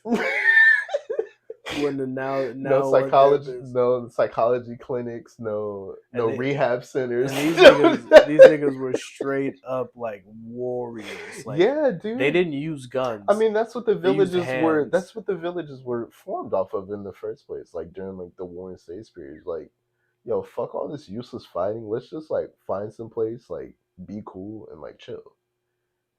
But like obviously like other niggas didn't agree with that, so they still had to be like fighting. But like yeah, that's like where like all that mentality comes from. Like all people did from like a very young age was fight. Bro, I hate to reference Joe Rogan because everybody in every podcast references Joe Rogan, but that's the king. What you gonna do? He was talking about how back in the day when war was like more commonplace, like ancient times, medieval times, like it was beneficial to have a couple like what's the word I'm looking for? Starts with a P. Silent P, if I recall. A couple of psychopaths. I was gonna say psychos. I'm Yeah. glad I was in the territory. Yeah, a couple of psychopaths on your team because in wartime they're extremely useful. People that disregard human life, stomp on them, tear a rib cage open, step on the lungs. You know what I'm saying? Like those kind of dudes were useful in those times. And I wonder, like on a side note, if the Naruto thing was sort of like that was something that they were trying to do. Oh, from like an underground level, that for sure had to have been a thought for Sasuke. I'm like, Yeah, keep hey, him this fucked dude's up. kind of got a chip on his shoulder. Yeah, I like Let's that. turn him into a nuke. Yeah, yeah. Turn him into a nuke. Put that nigga in the Anbu like his brother. Yeah, dude. So his brother was a success up until that last thing where he left. Yeah, and that's the crazy part. He left. That's where he fucked up. Everything else was perfect. Bro, it was like that one scene I showed you. Like after he was killing everybody, he took the identity as one of like Danzo's guards. Even he was like telling Danzo, like, bro, if you fucking with my brother, I will spin the block for your dumbass. And think about and like so like there's this thing that I always love like talking about in anime, and it's just like the gravitas of certain threats. Itachi threatening you is a different thing. Can't nobody stop him. Can't nothing stop him. Disease can't stop him. Death can't stop him. This nigga transcended death. Lived as a puppet with full volition of his own good, like his own actions, bro. That's crazy. Yeah. And he just threatened you. You better do what the fuck he says. You know, like this just reminded me of the Breaking Bad. You watch Breaking Bad? Yes. I just rewatched it for a millionth time. I need to stop. It's a great watch. But I just got back to that scene where he was like threatening Gretchen and Elliot, those two people from the company he used to work for. Yeah. And he had two niggas in the hill with laser pointers pointed at their chest, and he just spun a good story. But it's like, if you ever don't spend this money, these assassins are gonna come and kill you. Doesn't matter where you are. Yeah, it was just two dudes with laser pointers. Two dudes with laser pointers. But the threat itself was so potent, bro. And like, shout out to that word, potent. Is a different kind of word that we use a lot. Yeah, man, it's yeah, and like it's not only you, but like because I know you called me like the Sasuke Migi type before, but like people other than you, like that I've talked to, you're a Migi, bro. That I've talked to about Sasuke, it's like they, like I remember I was telling my friend, they were like, there is straight up no defense for Sasuke. I'm like, damn, this is gonna be an uphill battle for me. So I get it. Like no defense. I get it. I'm not like trying to like disregard anything he's done, but it's just circumstances are a motherfucker. Dude. No facts, and I feel that because like even I have uncles at gangbang that hate when I talk about gangbang. Like it's something that makes sense, but when you got nowhere and nobody and nothing, and this thing gives you something, yeah, it don't matter. No matter what that thing is. Yeah, dude. And that's the problem. Because you got nobody else teaching you in a different way. If you given a certain way, if you like, what if that thing is jacking off in public? You know what I'm saying? Like you meet a mentor, and he's like, "Listen, bro, this is what I do to handle stress," and that's your way now. Like it's really that simple. Like if you don't get given away, you'll take anyway. Yeah, dude. That's and something like that is why. You guys been in public?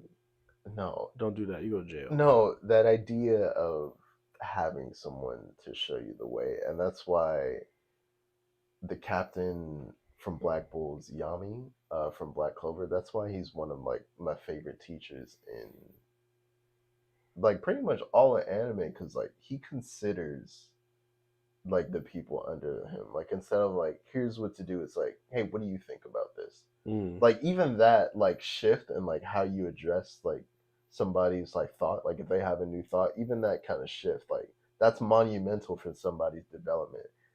Because if you tell them like, oh, here's what it is, it's like, well, I guess like I don't have to explore that anymore. But like if you introduce something to somebody and they're like, well, what do you think about this? That gives you a chance of mind to it. That gives your mind a chance to explore that rather than just like, oh, here's what it is. Okay, on to the next. Yeah. I just had this conversation with a friend of mine, And like it was a funny conversation because it was basically an argument because he's starting a business and he doesn't like people talking about it. And I went to business school, so I talk about business all the time. Right. And I'm like, hey, this you ain't got no overhead, or you're creating overhead for yourself. You're not making X amount of dollars. It's not gonna work. Yeah. And he takes that shit personal, and we got into like kind of a scream match. Like, well, you don't have the perspective, blah blah blah blah blah.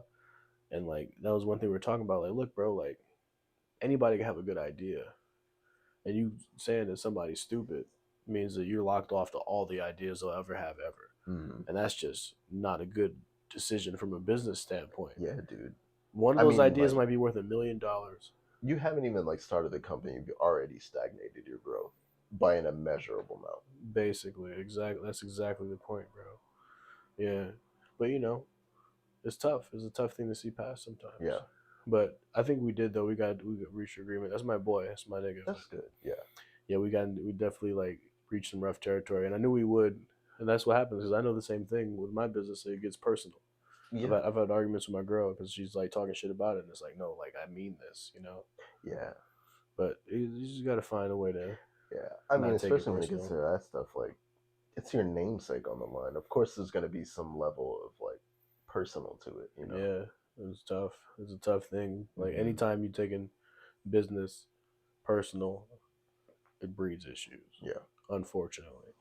Yeah. So I mean, that's one thing I would say: never go into business with family because it's like I know some shit about you, and like it come through on a professional level when it doesn't have to. Yeah, bro. Know? There's like this element of emotional investment that I try to like. It comes from like stoicism, I guess, where it's like if you maintain a certain level of emotional investment, you'll never be disappointed. You'll never be taken advantage of, and you'll always see the big picture. So it's like it gets kind of addictive to me to think that way, but like it also takes you away from like certain things that give back to you as well. Yeah, it limits your potential to like a place where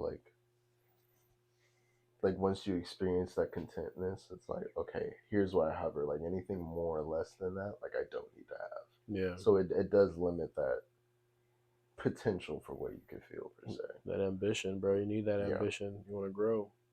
All right, what's next, nigga? We took that one like 4 different ways. Oh shit.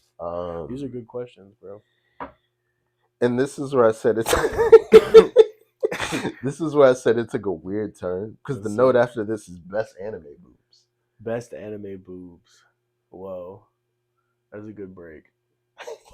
Like of all time, best anime boobs. The last two are mine crushes though, so this is a good break. Also, how long have we been recording?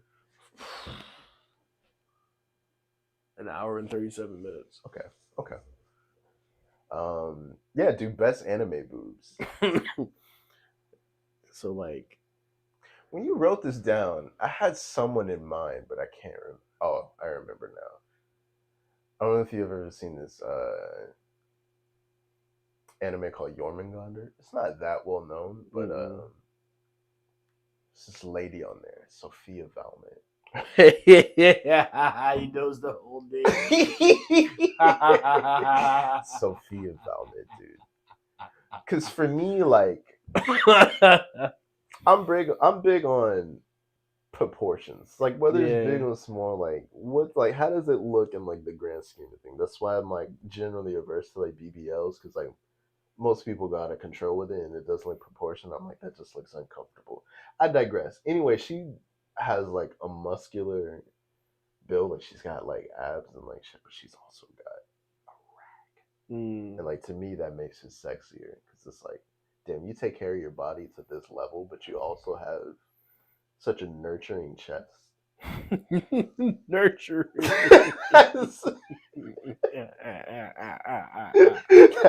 That to me that's what comes to mind like when I think of best anime boobs.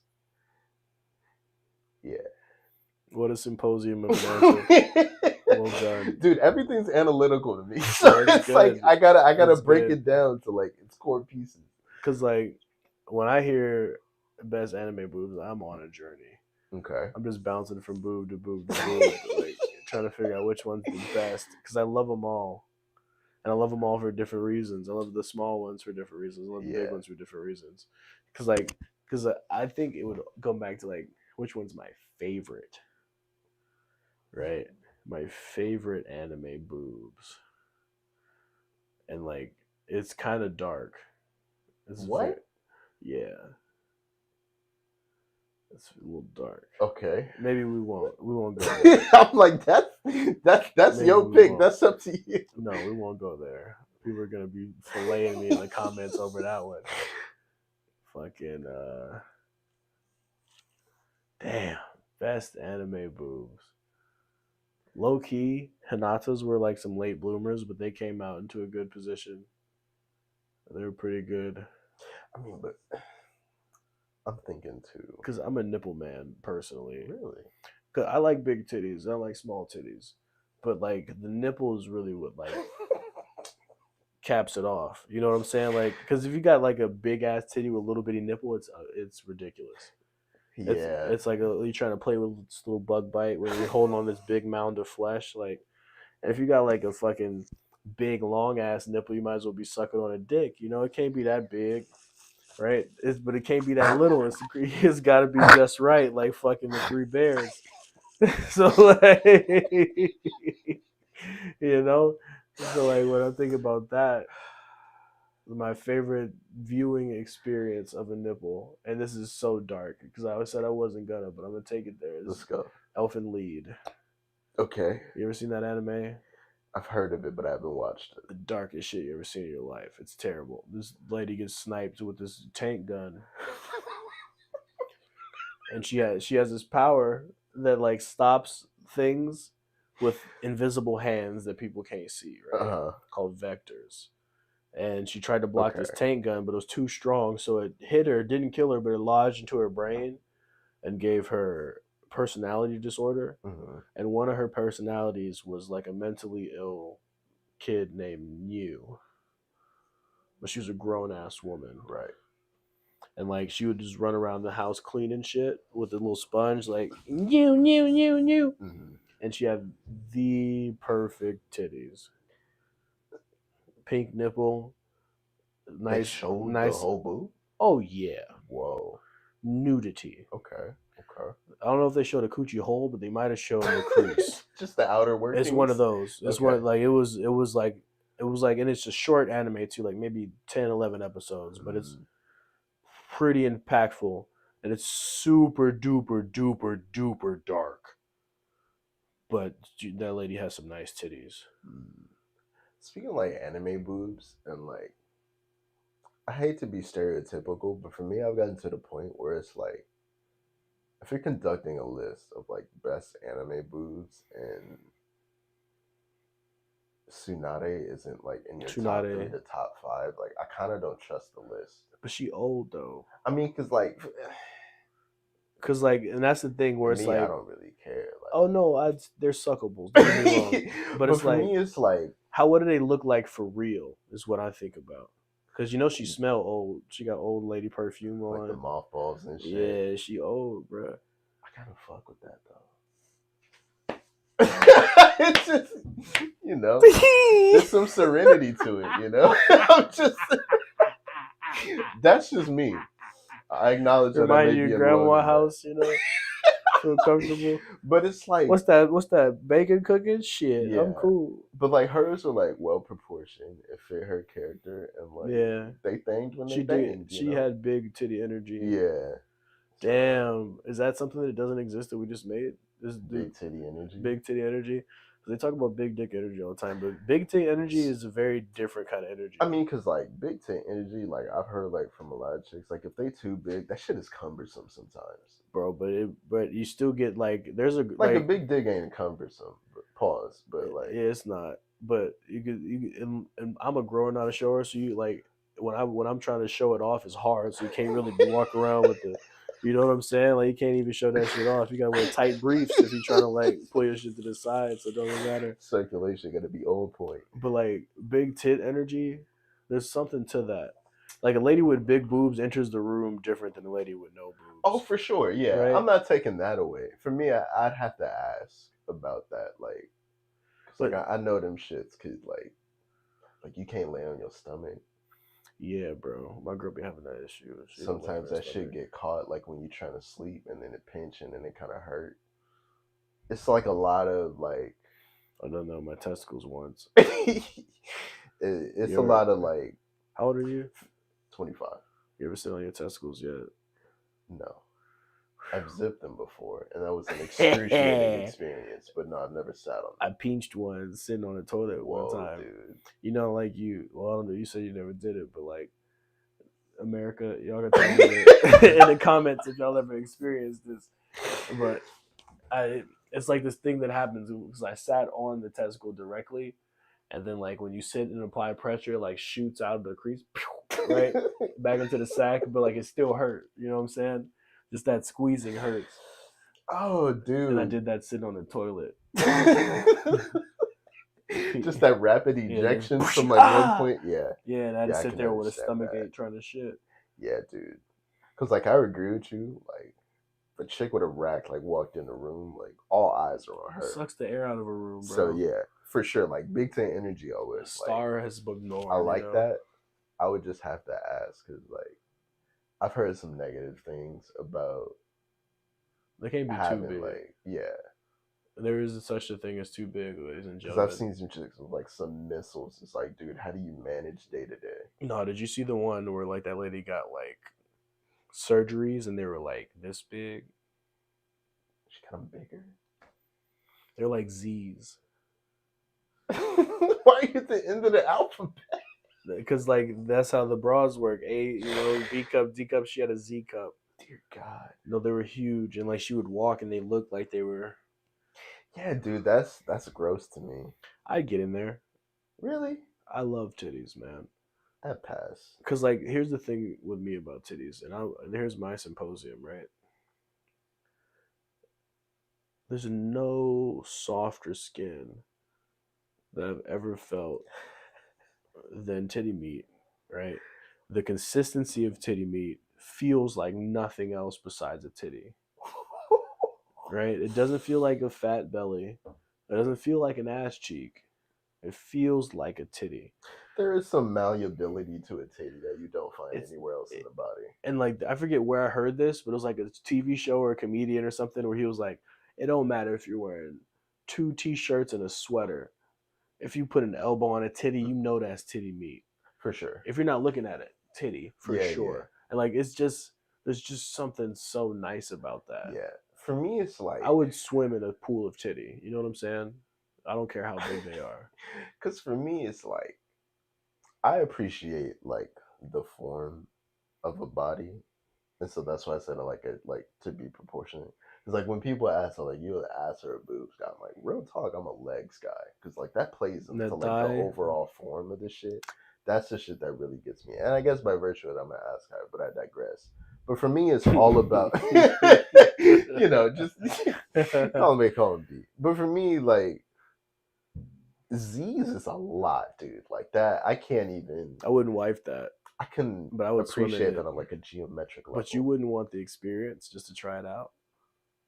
That's where I'm at. I don't think that would be my favorite thing by any means, but I don't. If it's for the sake of just trying out, yeah, it's a maybe. It's a yes for me. It's like I don't know. And here's the thing about me, right? Any boob, yes. Any female boob, 100%. You gotta specify. Nice addendum, yes. It don't matter. It don't how much work you had on them. They feel like rocks. I want to try it. They feel like sand. Yeah, I want to try it. I'm not saying no cosmetic surgery isn't allowed. I don't care. I've seen it on people, but like they keep it within like the scope of their body. Like if it gets too big for me, I'm turned off. I want to know what it feel like. You know what I'm saying? I just want to know what it feel like. I love the feeling of it. There's not this right here, bro. This right here, like look at where I'm going. Like I'm not going here. I'm going here, right? Because that's how big the titty is. Nipple right here. Because like I guess the difference for me is like, would I go looking for that? No. But if they were gonna like walk up to me and feel a titty, like, $5. Feel a titty, $5. You're paying that $5. Even at 10, I might get in there. A $10? A 10 bone? Yeah, if it's at like a OC fair or something, yeah. Because like that price is expected. How long you get to feel? Like 5 seconds? It don't matter. I'm spending a 10. That's true. Up to a minute, I say. A minute? That's a lot of titty time. I can get a lot done in a minute. You fuck around and finish in a minute. Bro, what if it's like $10 for one titty and like 15 for both. 15 every time. That's a good rate. Yeah, 15 every time. Yeah, but for me, it's like, yeah, I wouldn't. Even though, like, if they would walk up to me and do that, like, I'd be interested on like just the curiosity level, but it wouldn't be anything like sexual for me. Yeah, fucking that would be crazy. It just feels like too much. Yeah, there's an aspect of it where it's like it sucks because like you don't even really get to reach around like you want to. You know, it's too far gone. So it's like I'll just let it hang out and do what I can from back here. You know, sometimes. Yeah, man. Like big boobs are like doing your hair. Like the way you sleep is just fundamentally changed. And like I wouldn't wish that on anybody. I remember I dated this girl with like flat everything. She's a good fuck. It was like one of my favorite girlfriends. We didn't work out, but redacted. Next question. Yeah, dude. We got two more. And then we get back into the seriousness now. So I'll let you pick which one you want to do. We have what is value? Whoa. And then we have what is hope? Whoa. Yeah. Hope. We can do hope first. Yeah, let's do hope. Values. Because hope is like, for me, it's more unexplored. That's why I want to explore it. Yeah. But what is hope? Hope is fucked, bro. Hope is what it is. Hope is fucked. You can sell hope. Fucked? Bro, motherfuckers selling hope to you. Look at Herbalife. That's a funny example. You know what I'm saying? You hope you go get skinny, so you drink these fucking cookies and cream smoothies for a month. That's really Weight Watchers. But I mean, I guess like again, like I don't know what caused these questions to arise, but I guess it's more just like on a base level. I guess it's kind of like the what is evil question. Like, what would you define as hope?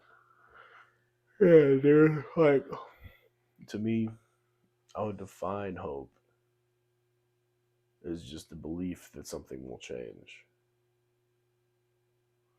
For the better, for the worse, for you personally. Probably for you personally, for most people. But like, belief that something will change is what I would call hope. Follow-up question for you. How thick or thin do you think the line is between hope and despair?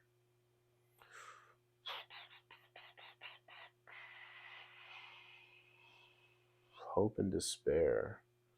Because I feel like despair would be the natural opposite to hope. I guess so, yeah. And it's sort of like very thin because hope can cause despair. If you put too much hope in something and it doesn't play out, yeah, you fall into despair because you're sad that it didn't. You know, sort of like how being so happy can lead into being really angry. You know, yeah, having a good time, you get pissed the moment somebody throws the vibe off. You know. Yeah, I mean that's just the way you interact with emotions. Like if you feel one emotion heavily, it would make sense that you would feel others heavily. Mm-hmm. As far as like what is hope?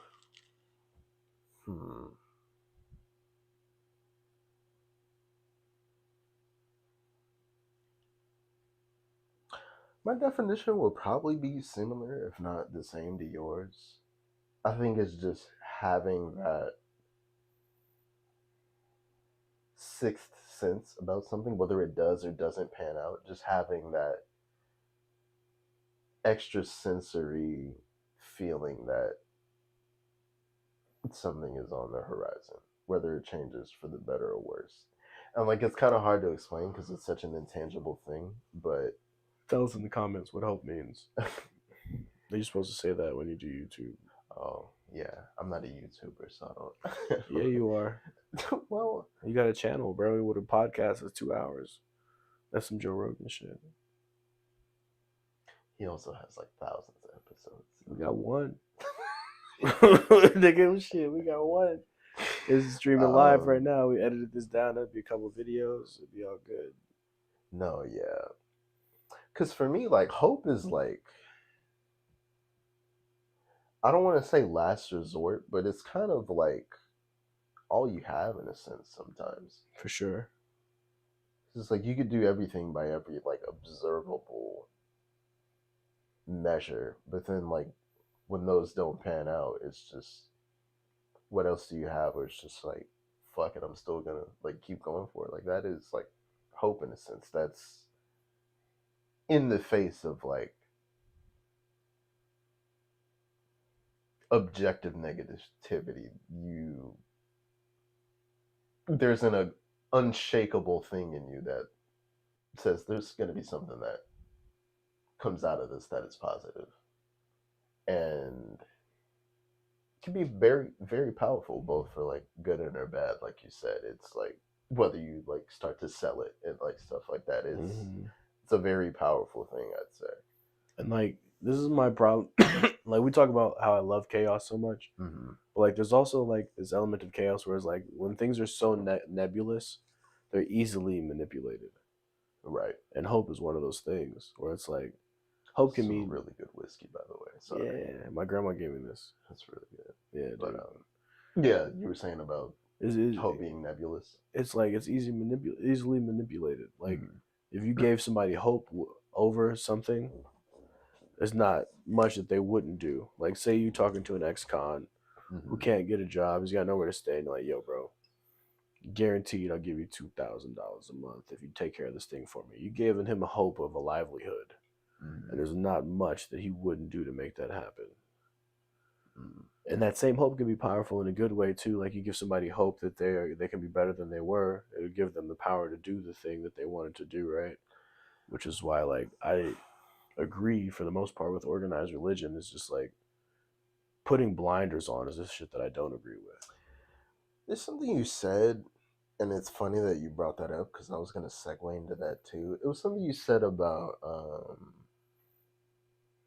what was that hope? But damn, I really wish I could remember that thought I had. All that to say, it was. Oh, that's what I was gonna ask. How much? How do you discern whether something is the cause of someone having a hope, or is someone the cause of someone having just like sheer will? Because it was interesting. The reason why I said it was interesting that you brought up religion is because like one of like the main criticisms they get is like especially like in this world of like a myriad of environments and a myriad of different people and a myriad of different perspectives, it's hard to discern a miracle versus just like random chance. And so it's like when you talk about like hope, it's like what's that discernment between like hope and just like sheer will? Hard work, nigga. Hard work, cause like will is a byproduct, or the things that come from will are byproducts of hard work and effort. Whereas hope is something that you ponder upon. Will is something that you had to have actualized. And hope can power will, right? Hope can give you the will to do something. But will in and of itself is, I feel, what I would call the ultimate power. Because like we want to, this is going to be a crazy pivot, but like when we talk about like when we hear about people talking about the Black Hebrews and how Black people used to call themselves gods in the African culture because gods to them meant a being who was capable of creating something through their own will. And that's kind of what it is. Like think about the power to build a house. That's some that's some unworldly shit to a nigga that never hammered a nail. You know what I'm saying? That's otherworldly. I have a house with air conditioning. I don't know shit about putting up a fucking HEPA filter on anything or like HVAC systems, you know? So do you think it's impossible to act upon hope? Because like you said No. in the example like of that one guy where it's like when you were talking to like an ex-con, it's just like, hey, I got this thing, like guarantee it would get you housing, would get you like a nice wage, and like that was the hope. And like say he does like get to that point where like he gets that, like was he acting off of like hope or was he acting off of like his own will. I see what you're saying. Yeah. So like that hope might have given him the will to do whatever it took to achieve what his hope was. It's kind of like the difference between having a dream and trying to make that dream happen.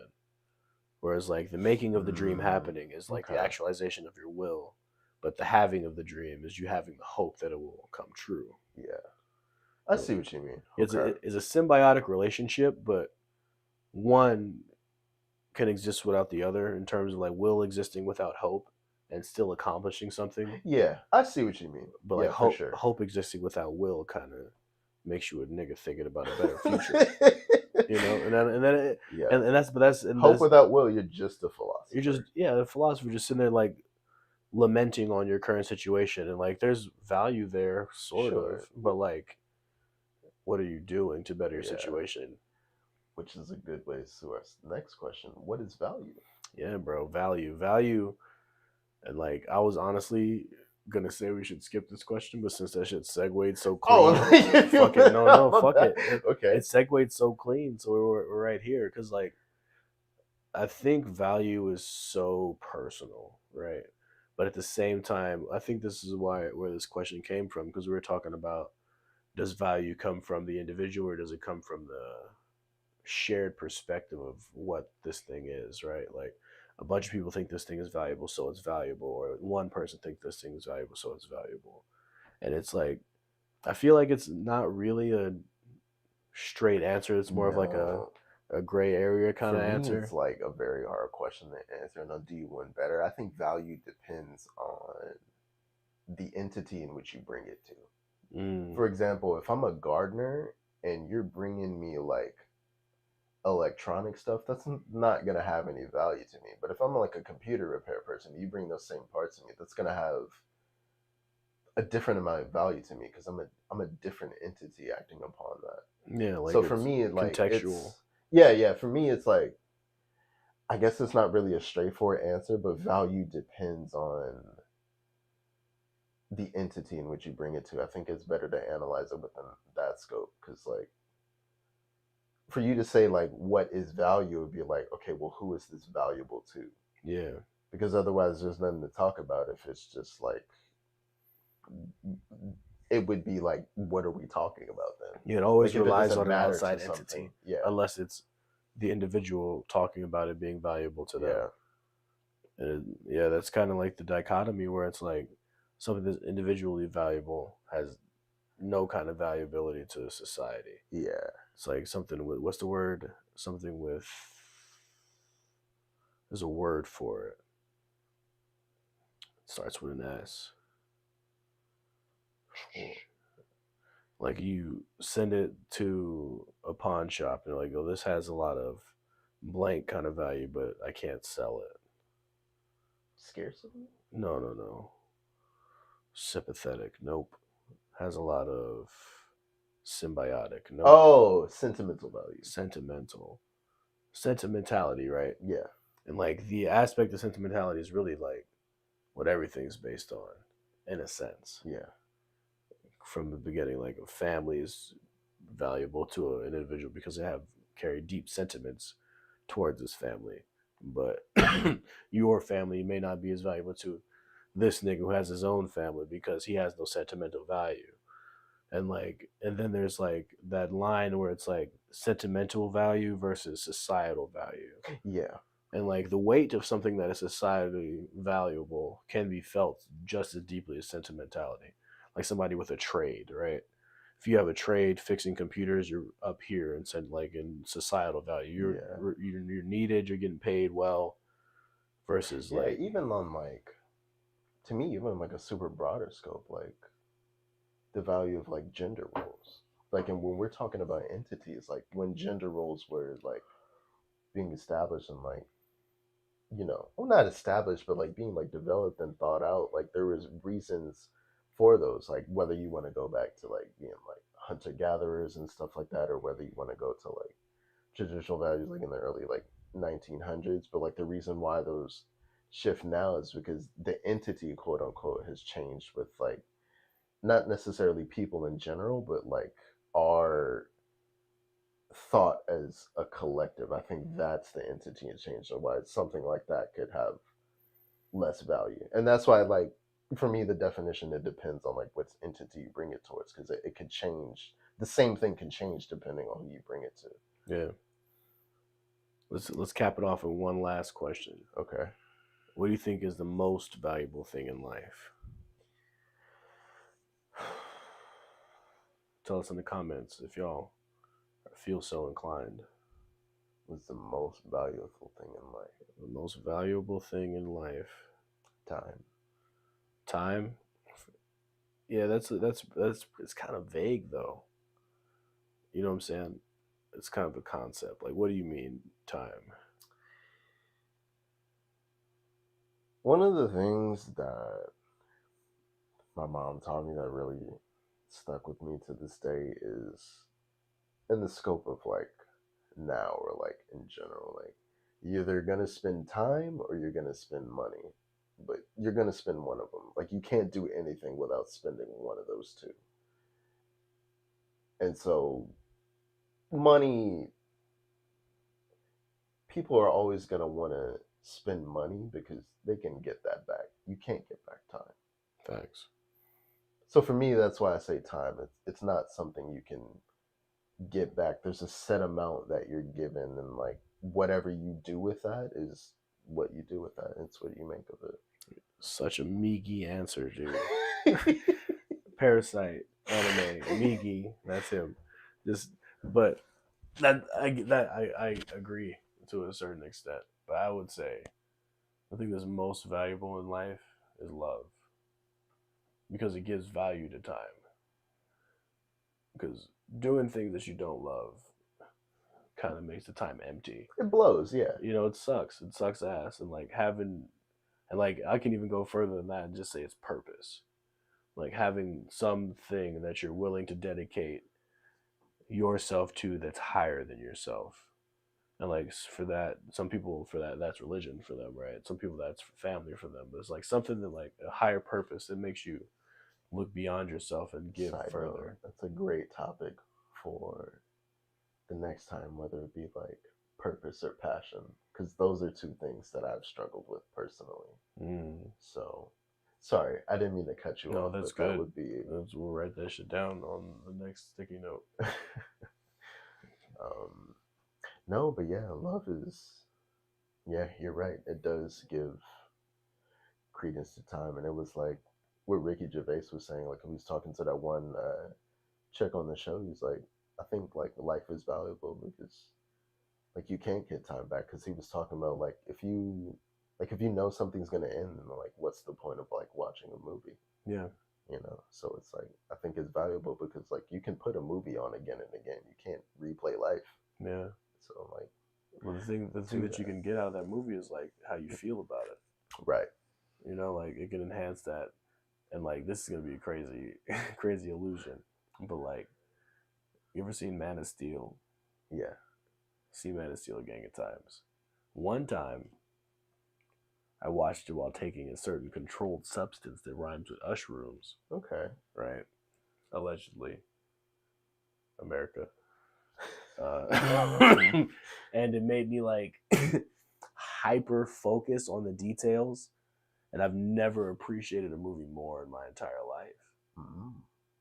And like there's really this one scene that really like nailed it down for me, and it's when Zod was floating above the earth, right, and he was looking for Superman, and he broadcast to every streaming device, every radio, yeah, every TV, every medium of communication, in every language.